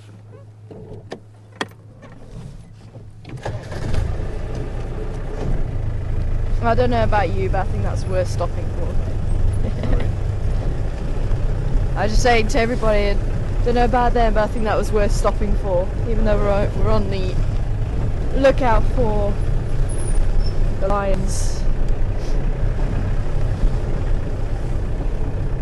The porcupine walked all the way down here. Wow, this is really a huge herd. Keep going. There's the bull that walked past us just now. We'll keep going down onto Voyatella Access and Zoe's Road and just see if those lions popped out there. There was one set of tracks, I think it was male, cutting through this block. Hey lady. There's a couple more on this side as well.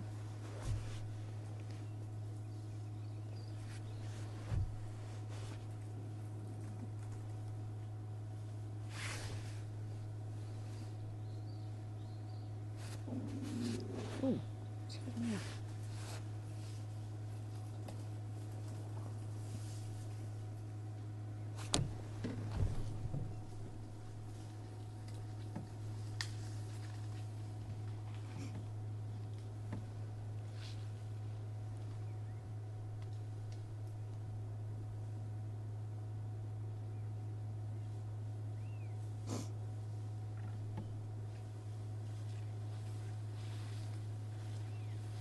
It's amazing, you can see a huge difference between the bulls and the cows.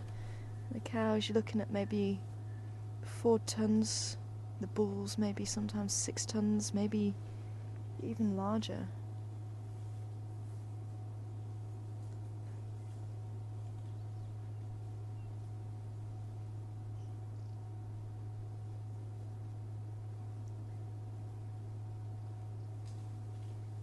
You're talking about a whole rhino difference between a male and a female elephant, basically.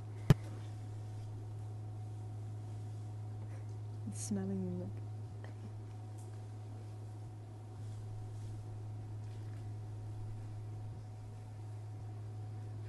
They do have an incredible sense of smell, and smelling us now.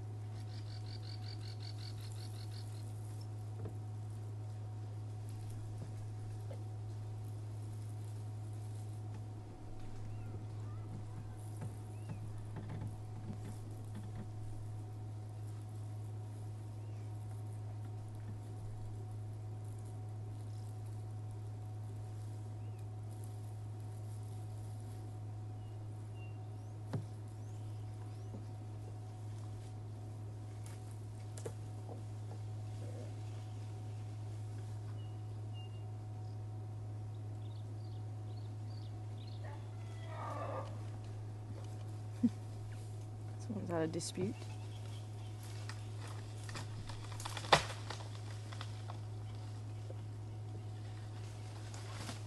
You see those tusks come in so useful, either breaking branches or breaking branches over them, digging into the ground for roots. They're very versatile. And you'll often get the elephants being left or right tusks, favouring one tusk over the other to use. That's why you'll often find a tusk becoming shorter than the other.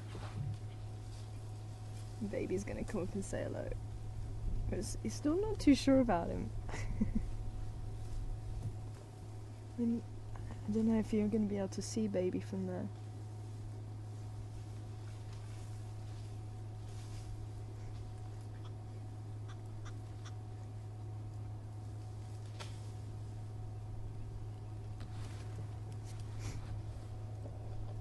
But I do wonder if there's a couple of females in estrus and that's why these bulls are here.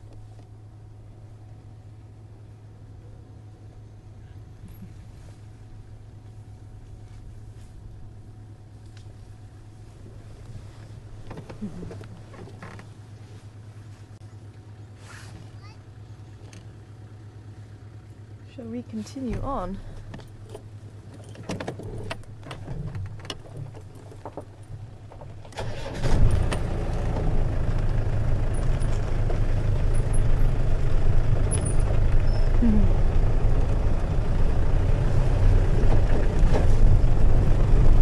So just gonna have a quick check, see if there's any tracks on Voyatella Access Zoe's Road. If there are, we'll keep following them. There Otherwise, let's see if we can come back and check for that 2-track. I'm just trying to basically cover all bases where these lions might have popped out, because it is only us that's been driving around, so we having to do all the legwork to try and find these lions. And especially in this block, it's very thick and it's difficult to see where.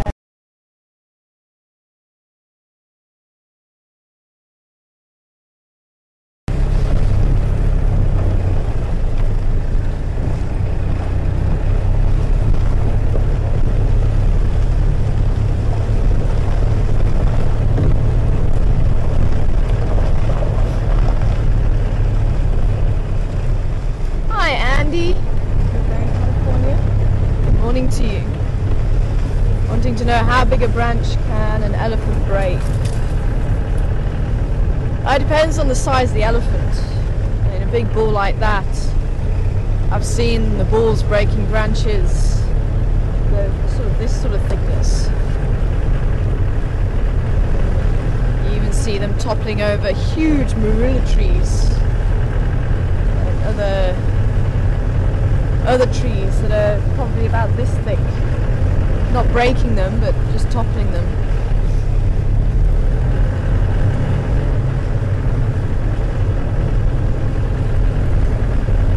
In the trunk, an average size elephant could probably lift about 150-200 kilos, I think it is,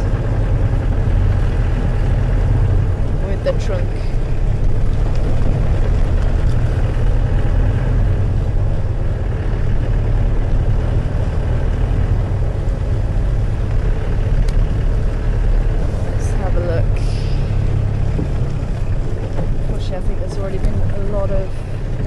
So we even heard the hyenas calling. I think there's been a lot of movement up and down here. Battalier.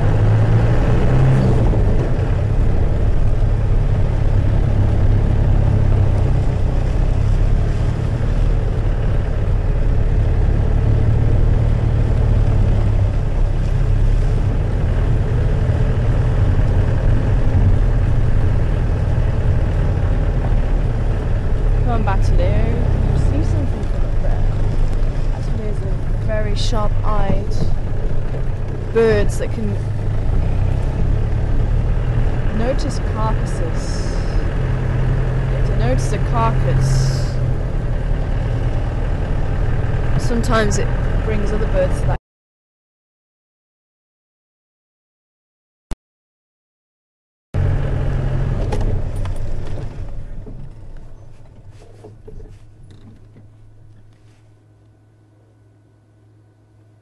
Quite interesting.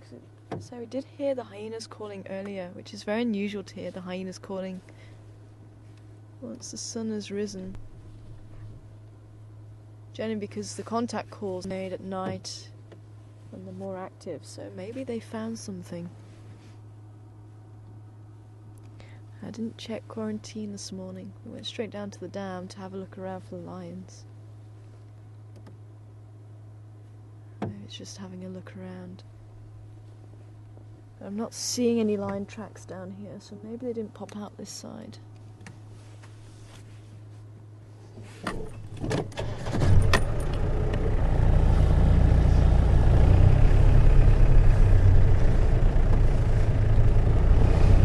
Just go down just a little bit further and then we'll turn around and go.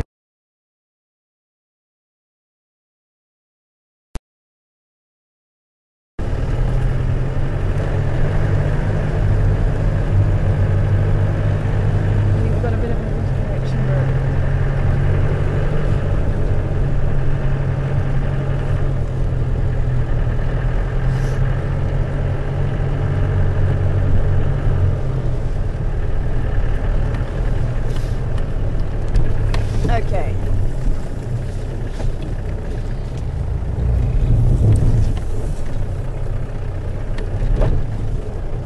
Nothing here.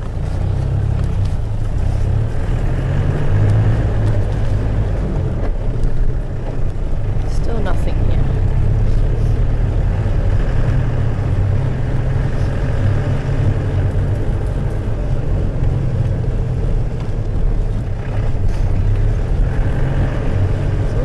and check Gary Cookline. See if it popped out there.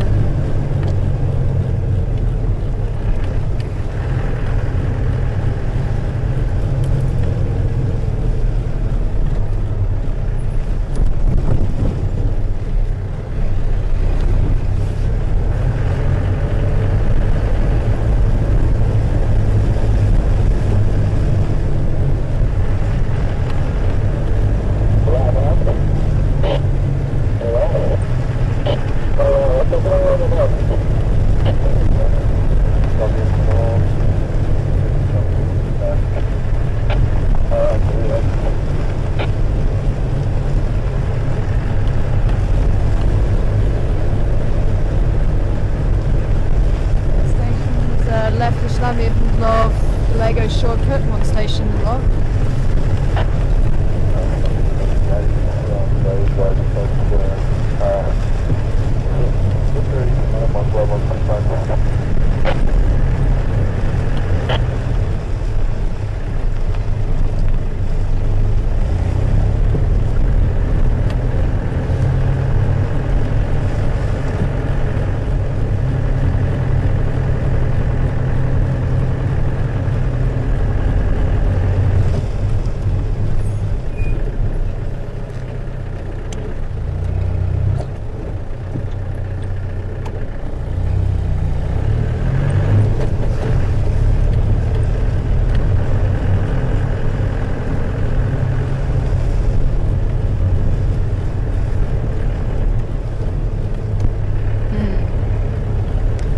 Stump just there. It keeps catching my eye every time I drive past it, and I keep thinking there's a lion sitting there. That little stump there.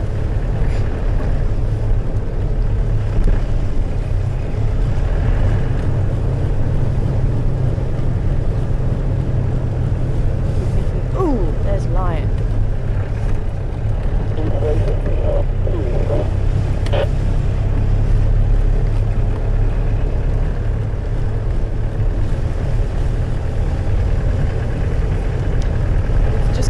Look out for the Gary gang as well. I think they weren't here last night. So I think we'll go over the damn wall, have a quick look down Gary Cookline.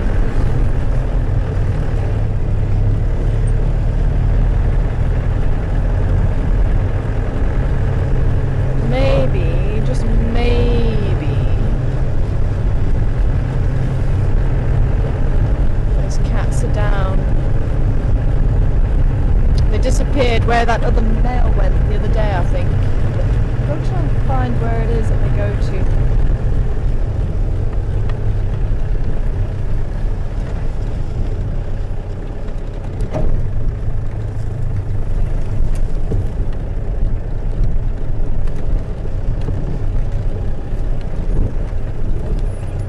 There's a Karula over there.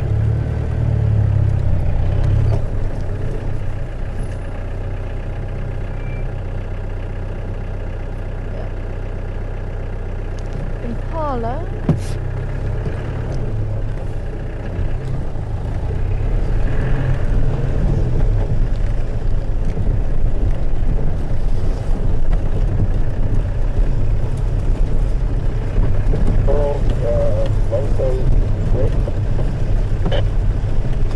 And just in case anybody is wanting to follow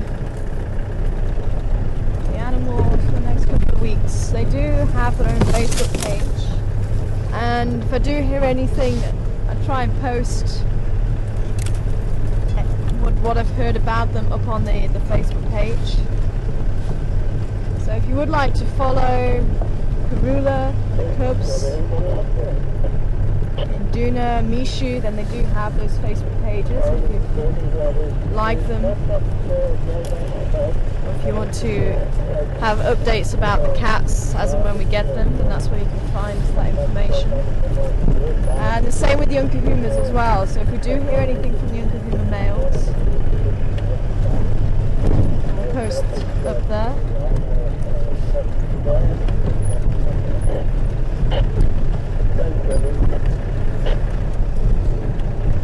Oh, hello, hippo.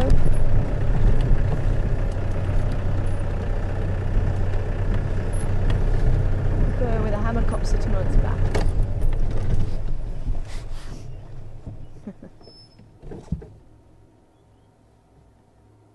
The buffalo's gone.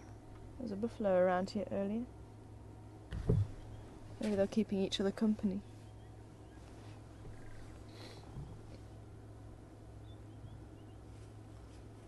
Lots of swifts around.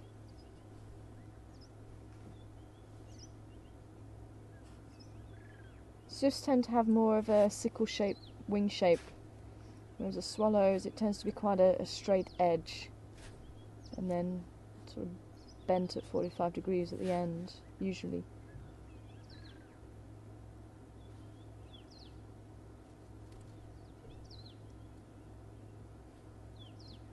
So if you see them flying past the Jima waterhole camera, at the moment it looks like they're swifts. And I think it is just the one hippo by the looks of it here. Did you see where the lions went, hippo? No? Okay. He's going to get irritated by the hammercock walking on top of his head.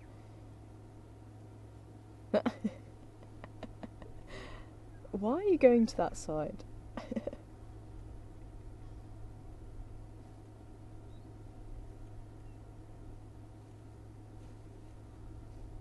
Hammercock likes to use the hippos as a platform for catching frogs from.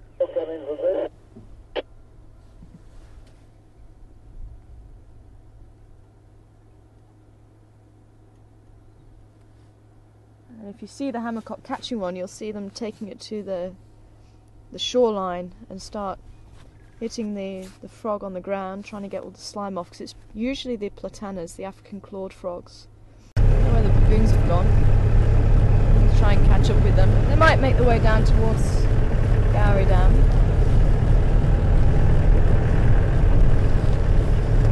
But now it's getting to be quite a pleasant temperature. Say my wager is that the lions in an open spot that's getting lots of sun, and they're just enjoying the warmth now, I would have thought.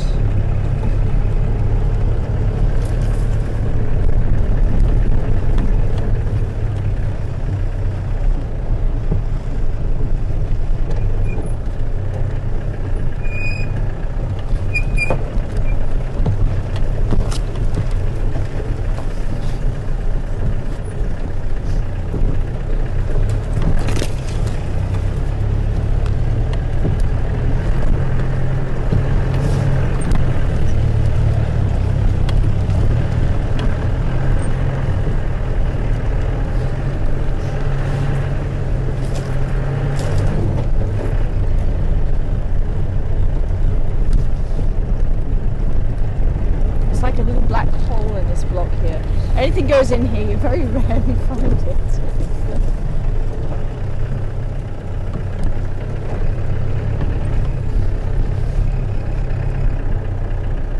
Quite thick in here. But we shall keep trying.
Hi Vivian, good morning to you. Wondering if the hippo was the one with the Roman nose. I didn't see him too well actually.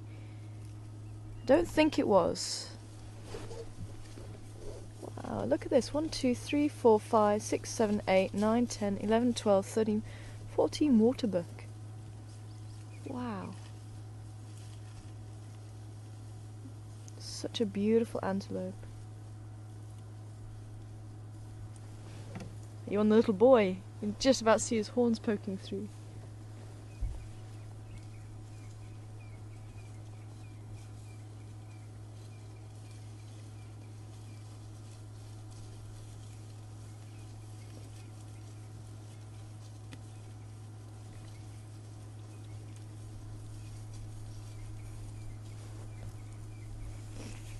Hi Kathy, good morning to you from Oregon.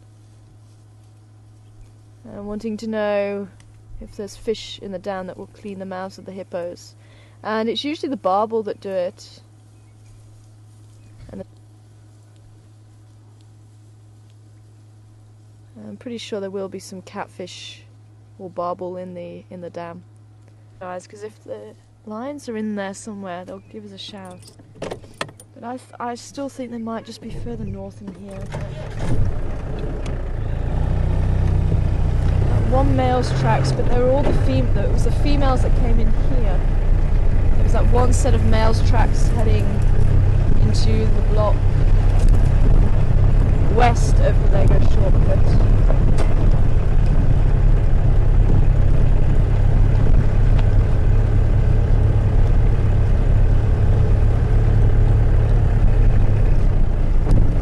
And it is a myth that lions won't hunt waterbuck. I have seen lions hunting and eating old waterbuck carcasses as well. I have seen them hunting waterbuck. So the waterbuck tend to smell, they've got quite a musty smell. Males more so than females. And it's an oil that waterproofs the fur. And it's thought that that taints the meat.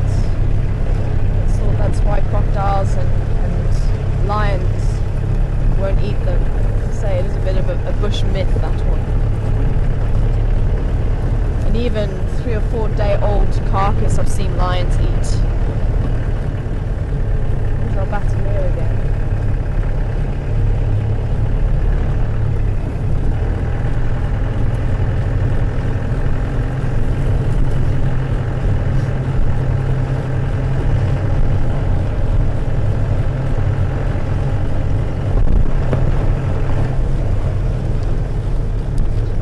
Stations, is there any station that's checked around Sydney's dam?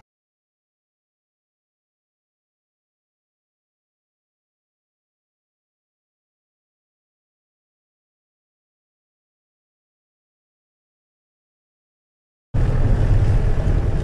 think it was about this time last year that we went in there. Let's try again.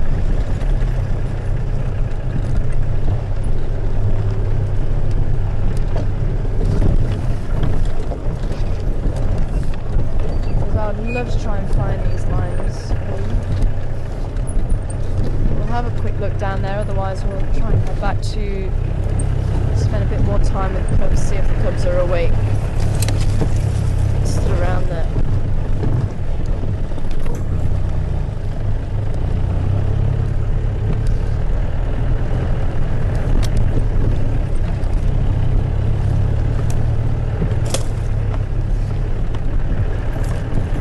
I remember it being somewhere close to this little 2-track here. Remember that? So I thought it was here. And that's where I lost the tracks. Maybe let's try in here. Maybe this was it instead. It shows the way.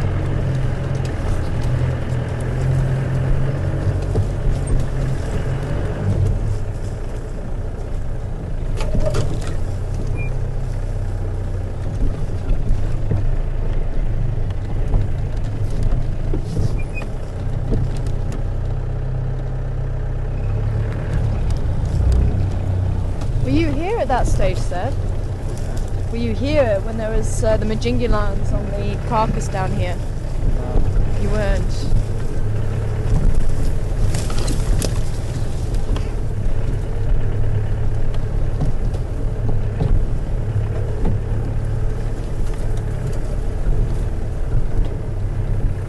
Just shout if you see another 2-track going off.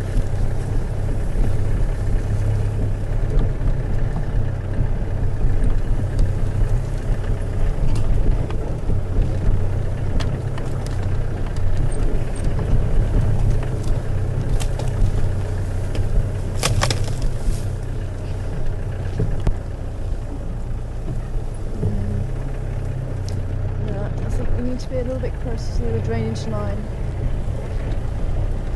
This is the little pans again.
So we need to keep a lookout for a 2-track moving off to the left here. I didn't think it was that far away from this little section. Maybe it was a little bit further on.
Warthog. Somebody was asking about warthog.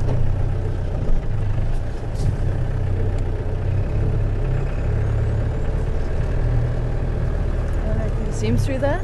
Yep. Nicely. Kind of. I forget who it was. Somebody was asking. They've been watching for a couple of weeks. And do we not have warthog? I just don't see them very often.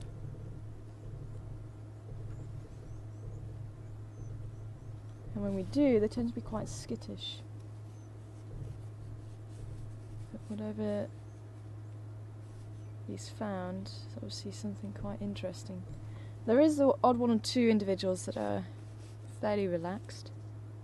And this could be the male that we see down towards the lodge too. Let's see if we can get a better view of him this side.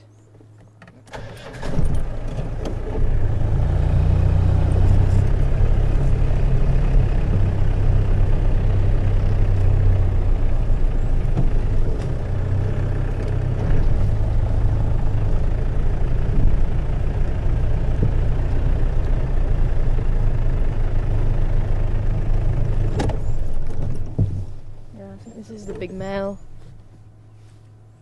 that we have seen down towards Camp 2. Good to see him. And males you may find on their own, you may find them with females. Quite a matriarchal society. If the female doesn't want the male around, she'll chase him away. You may find a couple of females together with their piglets. Actually, looks like he's playing with the bones there.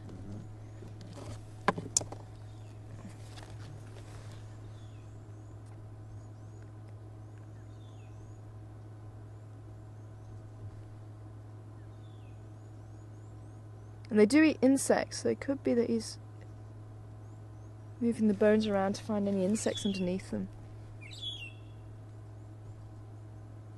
And they will also eat meat, especially this time of year if there's not too much food available.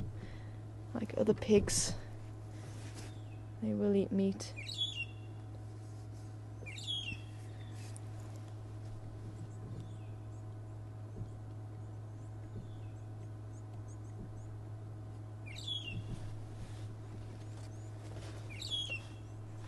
You can hear that soft whistling of the long-tailed shrike, now known as a magpie shrike.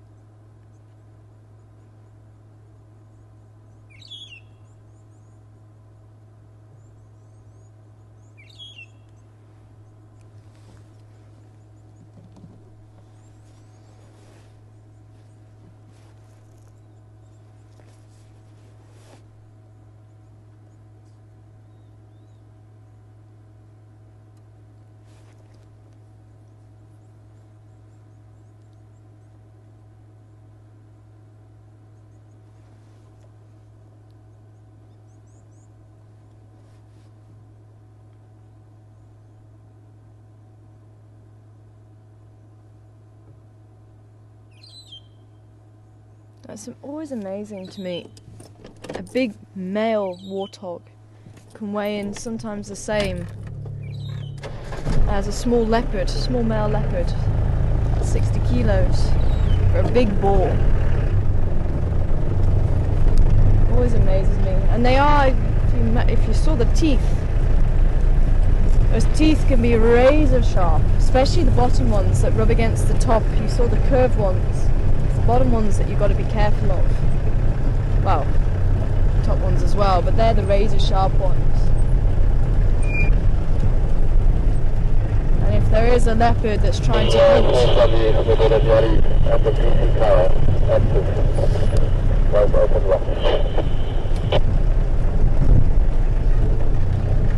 squirrel, what you calling about? Where are you?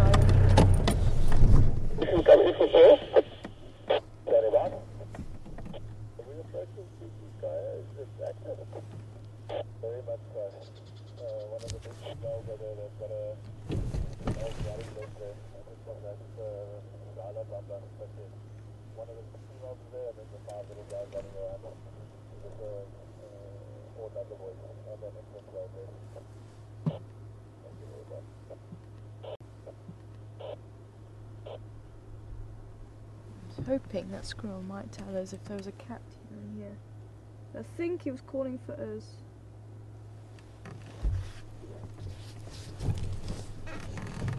Let's stop now. Let's have a nice look as we go past here though. Let's see if we can see anything. It's calling.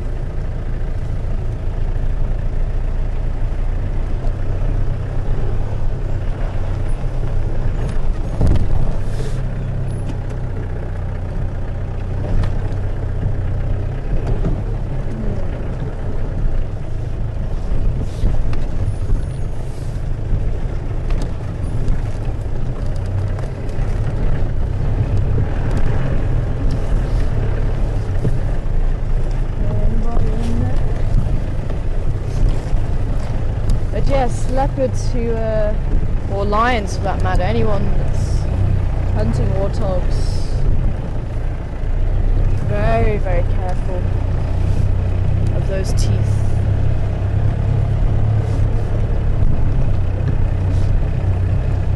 And you can kind of see the seasoned hunters. You can see them waiting at the entrance of a burrow, waiting for the female to run out with the piglets, and then grab one of the piglets, and you'll see them actually sitting off to the side of the burrow. And if the warthog comes running out, head on, that's going to cause a lot of trouble for them.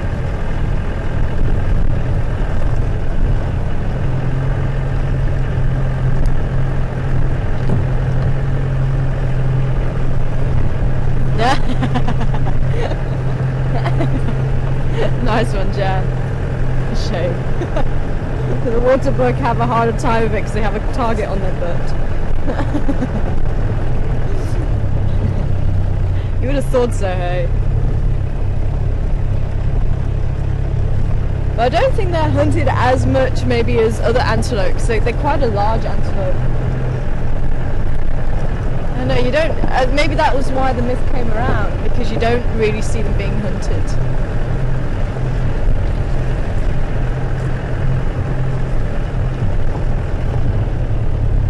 Maybe we just had odd lions.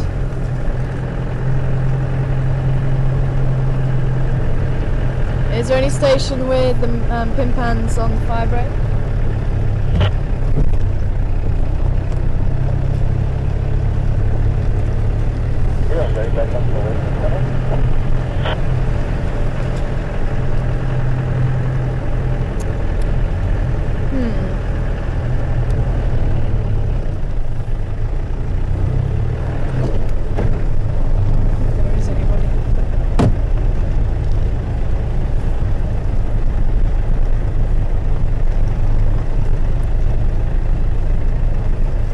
Hello! Oh, they're both there. Look at this. They're little ones. Still the king of the castle. Oh, and Karula's with them. Oh, it is Karula. I thought I saw 3 pets. It was just the 2. See him there nicely? No. Okay. Now?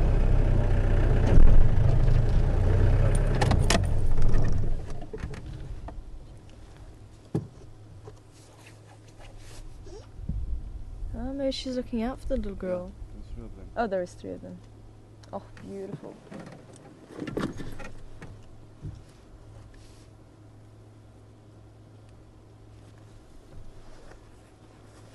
Yes, I'm sure I saw 2 little heads. So there is the queen herself. Oh, just saw a tail falling down the other side of the termite mound.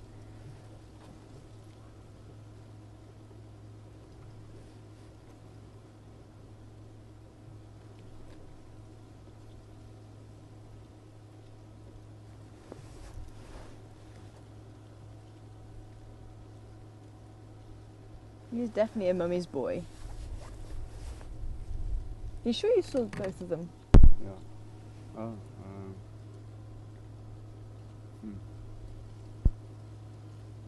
yeah, because that's not Karula's tail on the right hand side. Yeah, it is. No, it's not. Looks like it. Oh no, she's calling. No, it is only just the boy. Is that their tail on the right? Yeah, that's her tail.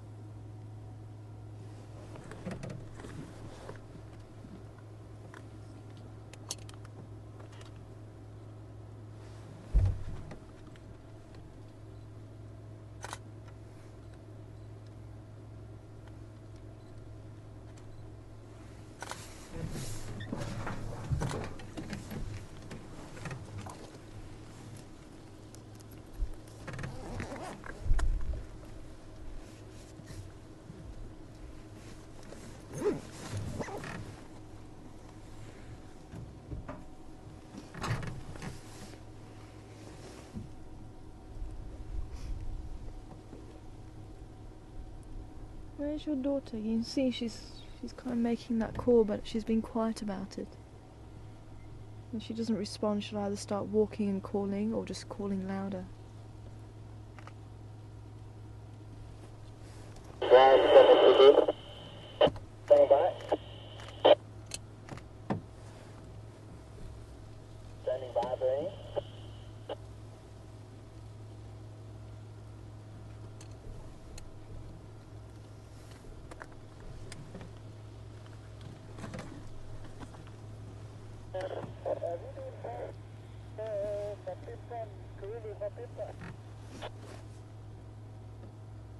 At stations, I've just returned to the lock. Karula's now with the mum pimpan on the fire break. That's it. I was just curious to know which radio you She's on the fire break just east, just east of Gallego Shortcut. It's the fire break that runs just south of Buffalo's Hook Cut Line. just after Sasson's Dam that we saw nothing. Yeah, there's a tree that's been pushed over, and they were just on a termite mound there.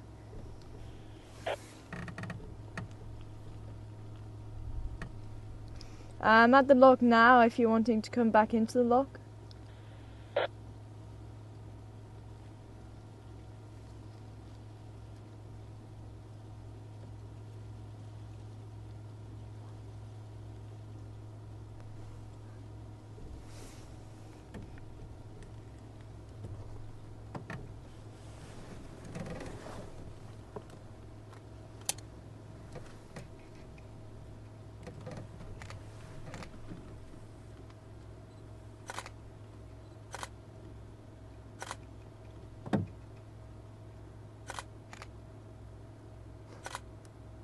He's pissing her off.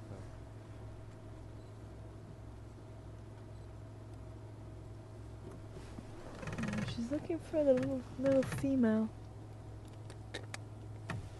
And all the little male wants to do is play. You see she's getting very irritated. Yeah. Tail swishing like mad. You won't be able to hear her from here, but I'm just making, it's almost like a cough. It's like,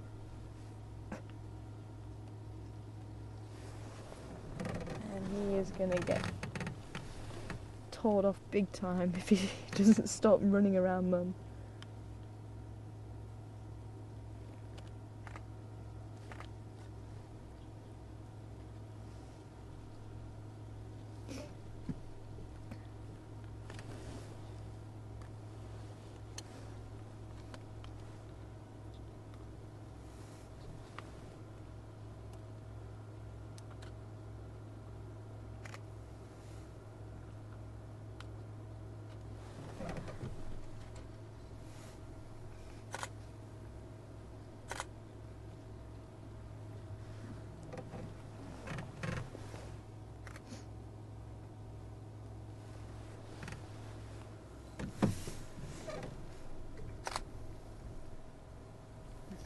You're gonna come and find a little one.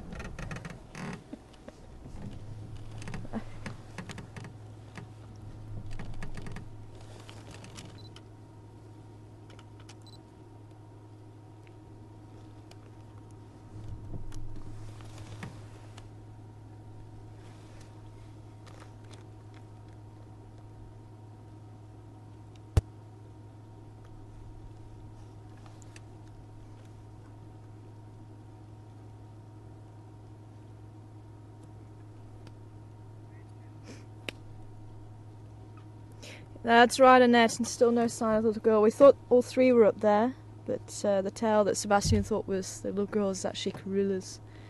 So Karula is looking out, and I thought the little boy was going to go off and fetch her. Oh, I see. Over there, he's just seen her as well. I just saw the movement there. I'm going to go and get her. Here she comes. Where have you been, little one? She's just coming out. Can you see them? Just where there's a branch that makes a curve.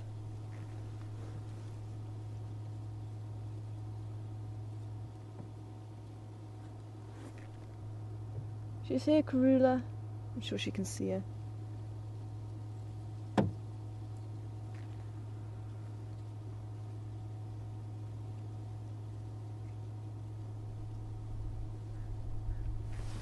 We got them. Yeah.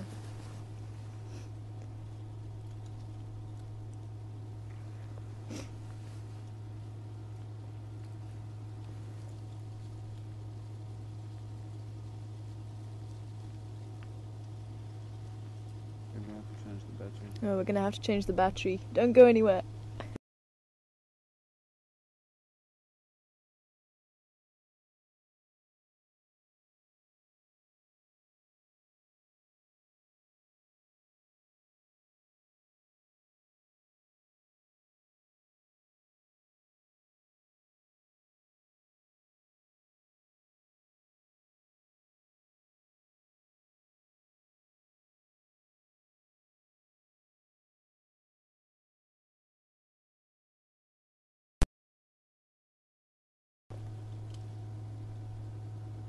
Hi, wee Pat.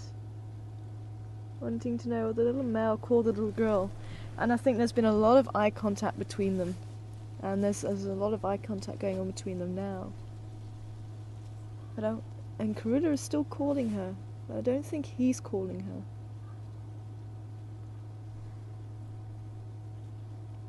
There we go. I think she's heard Mum.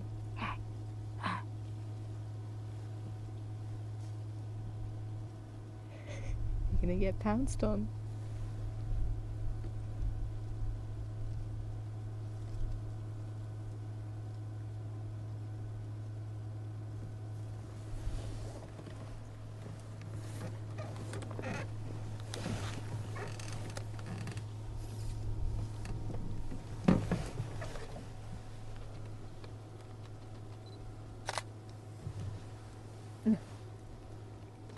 And I think we need to follow, because I wonder if Karula has actually got a kill.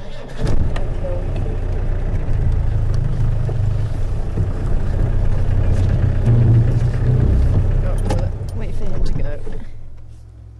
Oh, you're gonna get left behind.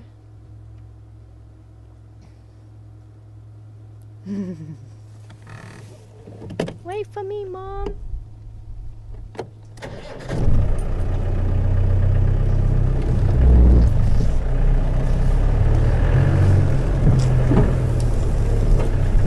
That way. Oh, no. She's here.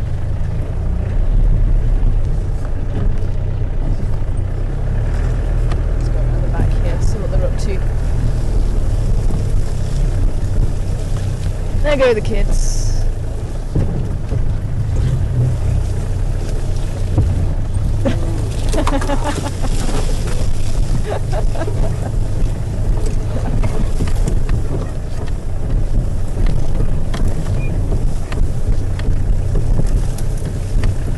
Wait for us, Karula.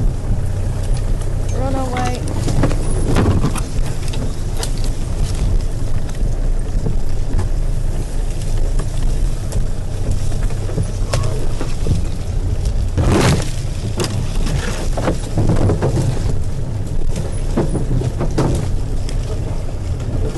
I've seen tails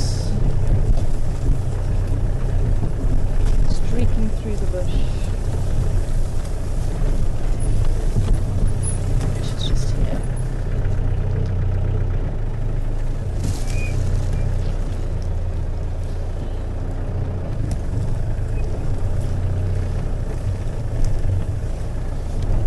Waiting for us, lady. That's very nice of you.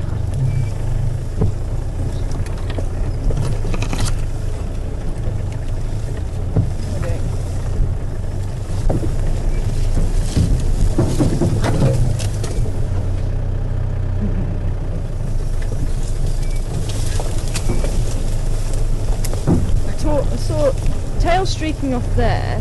Oh, there they are. I was going to say.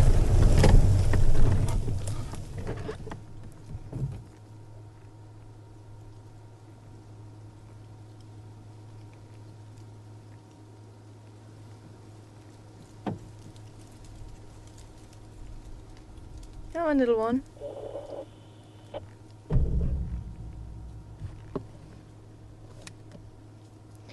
Stations, Karula and Pimpans heading south from the firebreak now.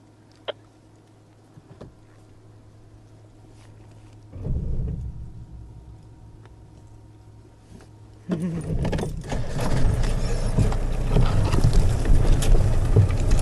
I'm just going to try and keep up with it as much as possible.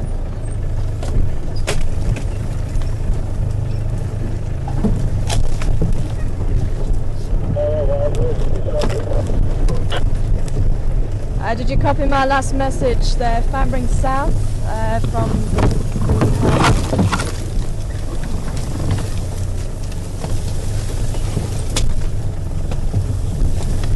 any station copy me?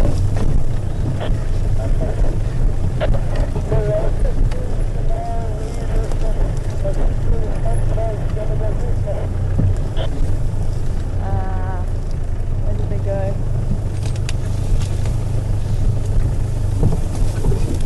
I'm firing south. south. They're no longer on the fire break. They've clambered south into the Schlatinen, going south.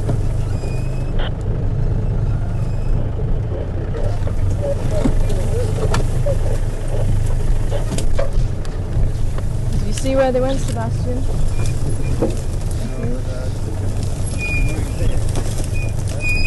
Where? Just behind here.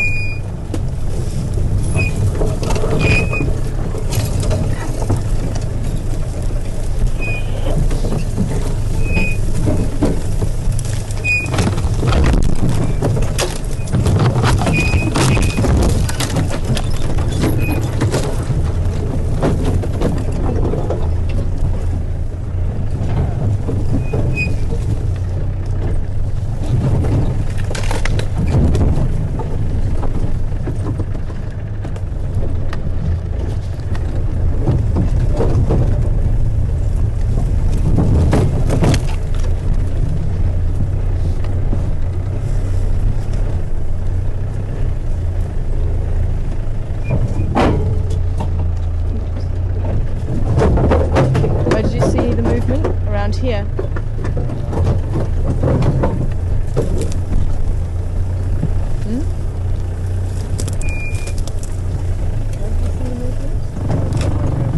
Oh, somewhere here.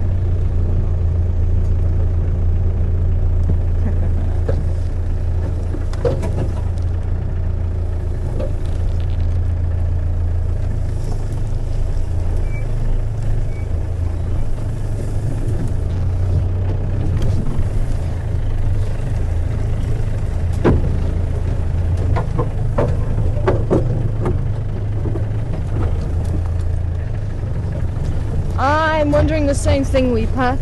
Wondering if the little girl's going to leave earlier because she seems a lot more independent. She actually does seem a lot more independent.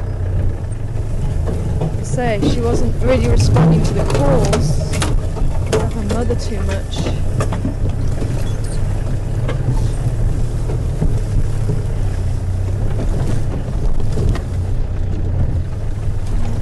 It looked like they were heading sort of in the general direction, sort of south. Some Franklins, I think they're down there already. So we can try and find a way through down here.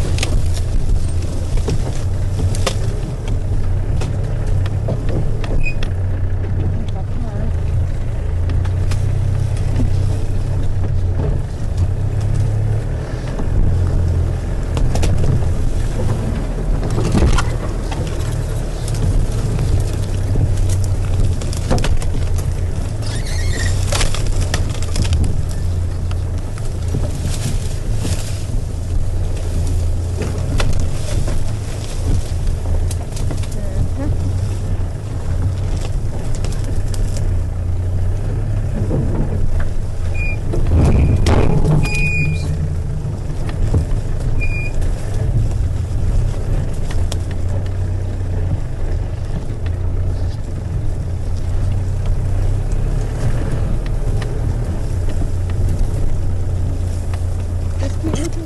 As well, Seb.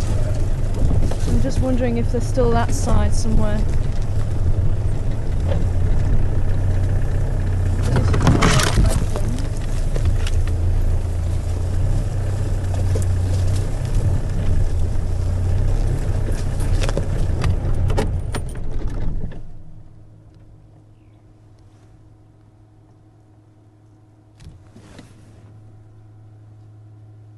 I do wonder if she was successful with a kill.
Franklin's calling just up ahead of us.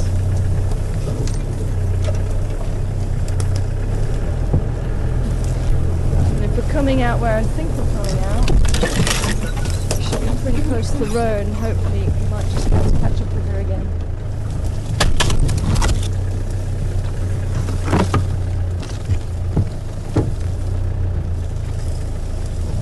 Square peg round hole. How are we doing that?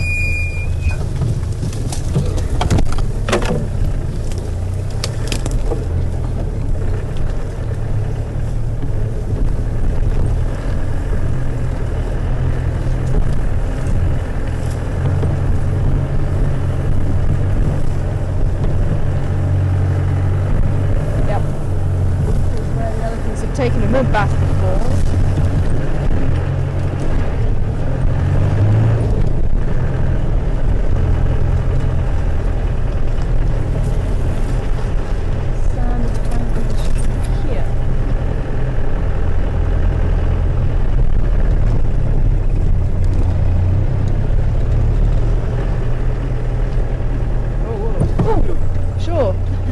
Sorry, Karula. Oh, shame. I'm so busy looking over there. You almost drove over Karula. I know, sure. I'm so busy looking over there because that's where the sound came from. It just goes to show how trusting she is. I think she actually thought I was going to stop. I was not expecting them to be on that side.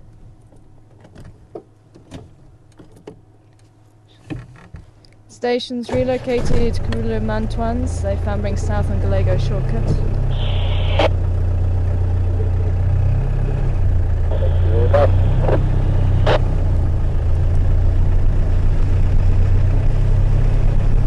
Can you copy me fine now?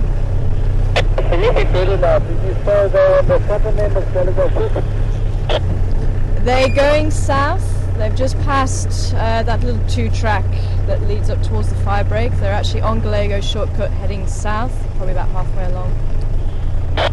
Thank you. Are you going to stay with them or are you pretty much closing down? I'm going to stay with them for as long as I can. Yeah, that's not way there.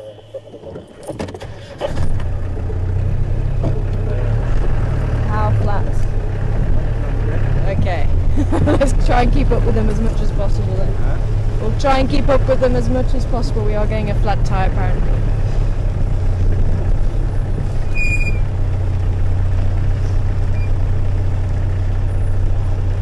You can see she's not really too phased.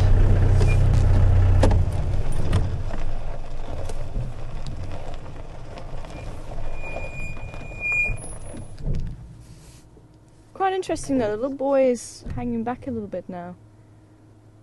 But that was always, I think, what we saw when they were very young. Female was always up with crew, and that's what always made me think maybe she's not as bold as her brother. But I think she's wanting to get going, she's wanting to see what waits for her, what's in store. Whereas the little male seems to be quite happy and relaxing at the back.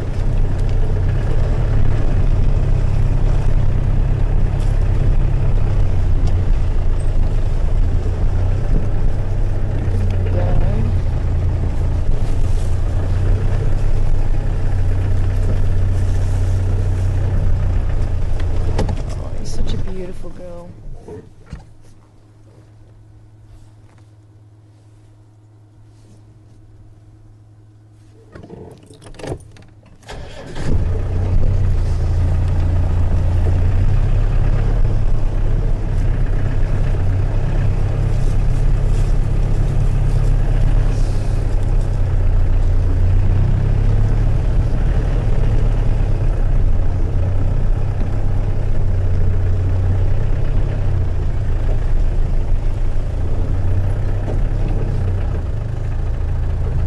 Does it look like it's going to go flat quickly? Seb? Sorry? Does it look like the tyre's going to go flat quickly? No. No, it's okay. There's a bit of a tendency there.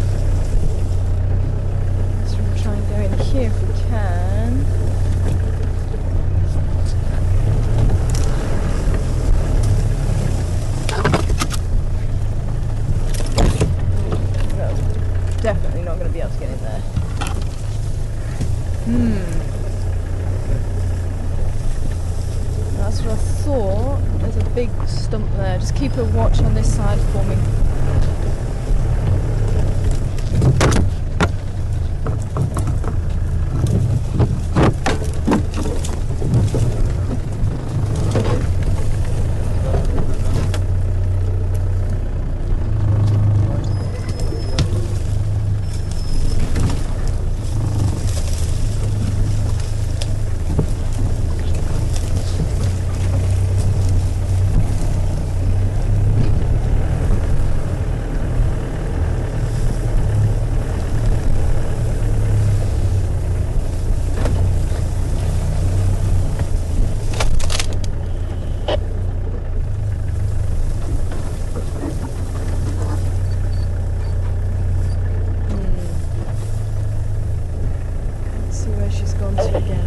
Maybe we should come out onto the road again.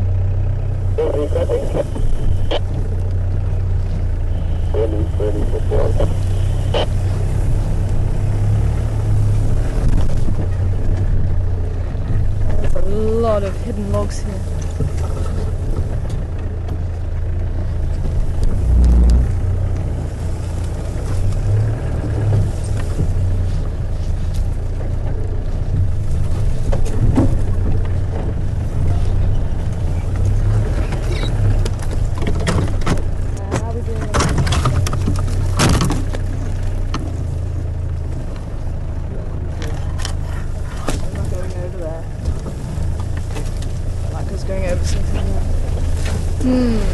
Okay. Unfortunately, I think I'm going to be able to follow through there.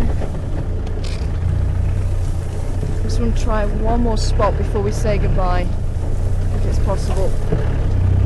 I can get my vehicle over this log and over that log.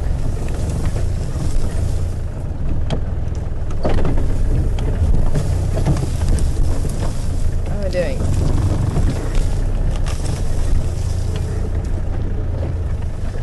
I can see the road. I'll just go and get there.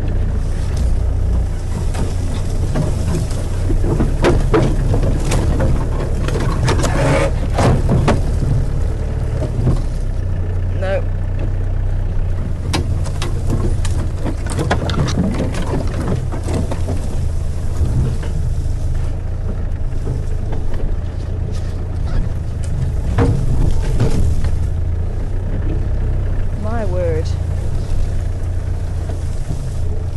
I'm going to pull an Austin Powers, I can see it coming.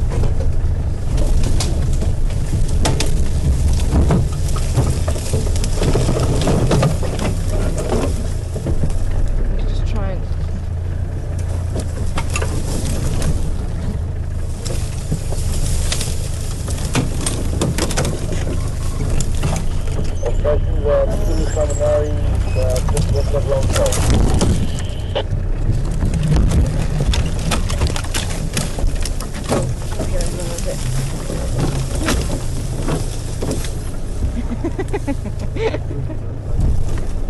Oh, we're on there.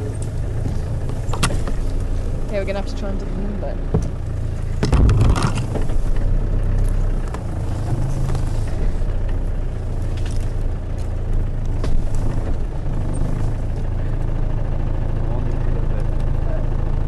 Okay, you might have to take the camera off then. Oh, hello!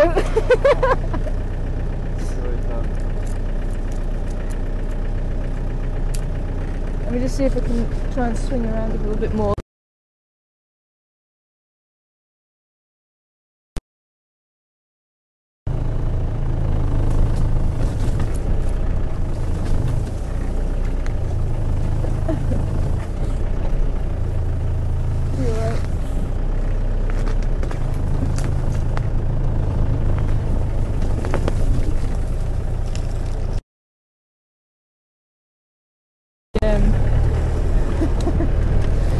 Gave it a good shot. Unfortunately, it's just too thick.